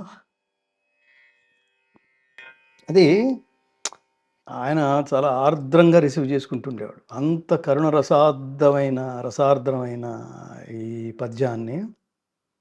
అది ఇంకా చాలా పద్యాలు. అది వాంగ్మయం ఆయన గొంతులోనే ఏమంటారు వికసితమైంది అనుకోవచ్చు. కాంచనమయ వేదికా కనత్కేతనోజ్వల విభ్రమము వాడు కలశజుండు, అది ఏనుంగు నెక్కి పెక్కేనుంగులిరుగడరా ఉరవీధుల గ్రాలగలదే,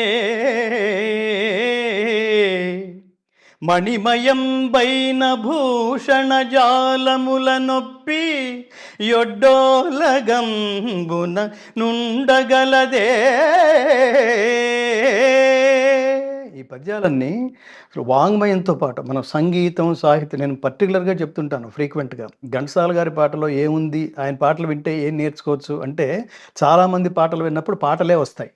ఘంటసాల గారి పాటలు వింటే సంగీతం కూడా వస్తుంది, సాహిత్యం పట్ల ప్రేమ పెరుగుతుంది. ఈ ఈ ఆ ధృతాలు, అనుధృతాలు, మహాప్రాణాలు, అంత స్పష్టమైన స్వచ్ఛమైన అమృతతుల్యమైన తెలుగు భాష, ఈ భాషీయుడిగా పుట్టటం, ఈ దేశంలో పుట్టటం. జనని సంస్కృతంబు నెల్ల భాషలకును దేశ భాషలందు తెలుగు లెస్స.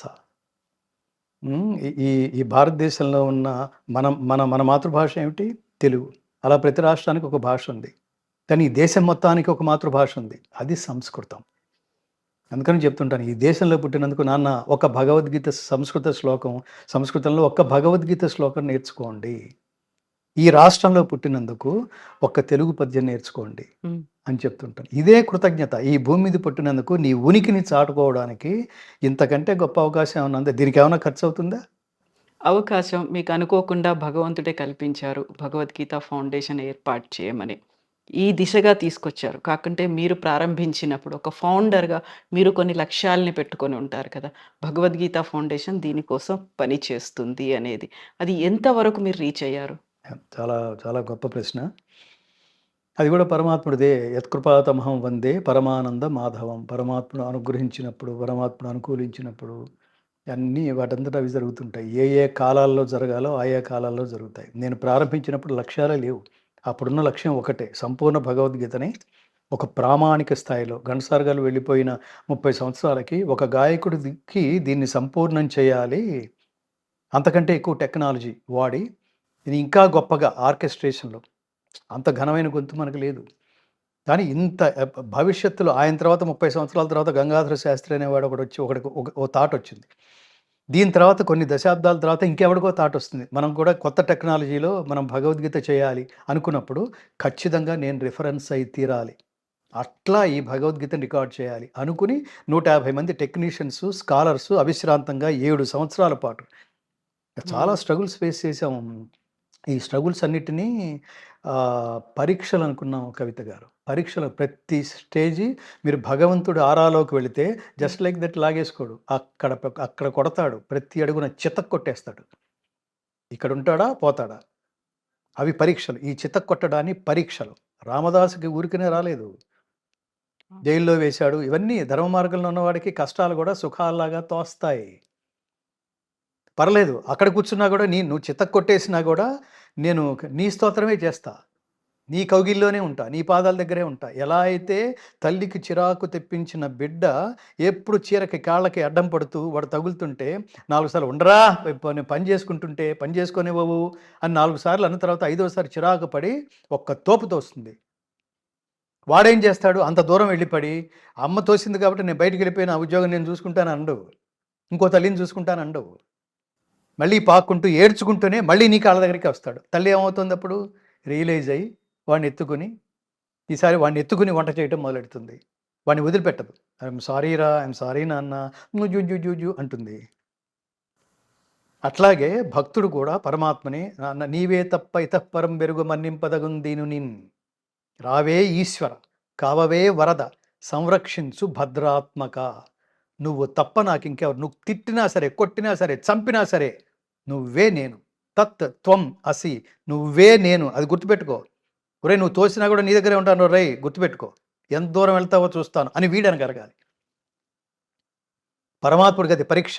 నేను చెప్తుంటాను, మనిషి చేస్తే అది కర్మ, అదే పని పరమాత్మ చేస్తే అది కర్మ కాదు, లీల. అదే గోల, ఈ భగవద్గీత అంతా అదే గోల. సో అది అర్థం చేసుకుని ఆచరించడం చిన్న విషయం కాదు. సో ఆ మార్గంలో వెళ్ళినప్పుడు అనేక పరీక్షలు ఎదురై, ఆ పరీక్షల్లో స్వామి నేను వదిలిపెట్టను, ఇదేవాడికి కావాలి, ఎంతకాలం చేస్తాంలే అని అనుకున్నా కూడా, అని అనుకుని నేను ఎక్కడ డిస్టర్బ్ అయిపోతానో అన్నట్టుగా పరమాత్మ మళ్ళీ ఒక కంచి పీఠాధిపతినో, మళ్ళీ ఒక శృంగేరి పీఠాధిపతినో వాళ్ళు ఈ ఊరికి వచ్చినప్పుడు నేను కలవటం, వాళ్ళు విని నువ్వు కారణ జన్ముడు అయ్యా, మా గురువుగారు అంటుండేవాడు, నువ్వు కారణ జన్ముడు అయ్యా, నువ్వు దీనికోసం పుట్టావు, హ్మ్.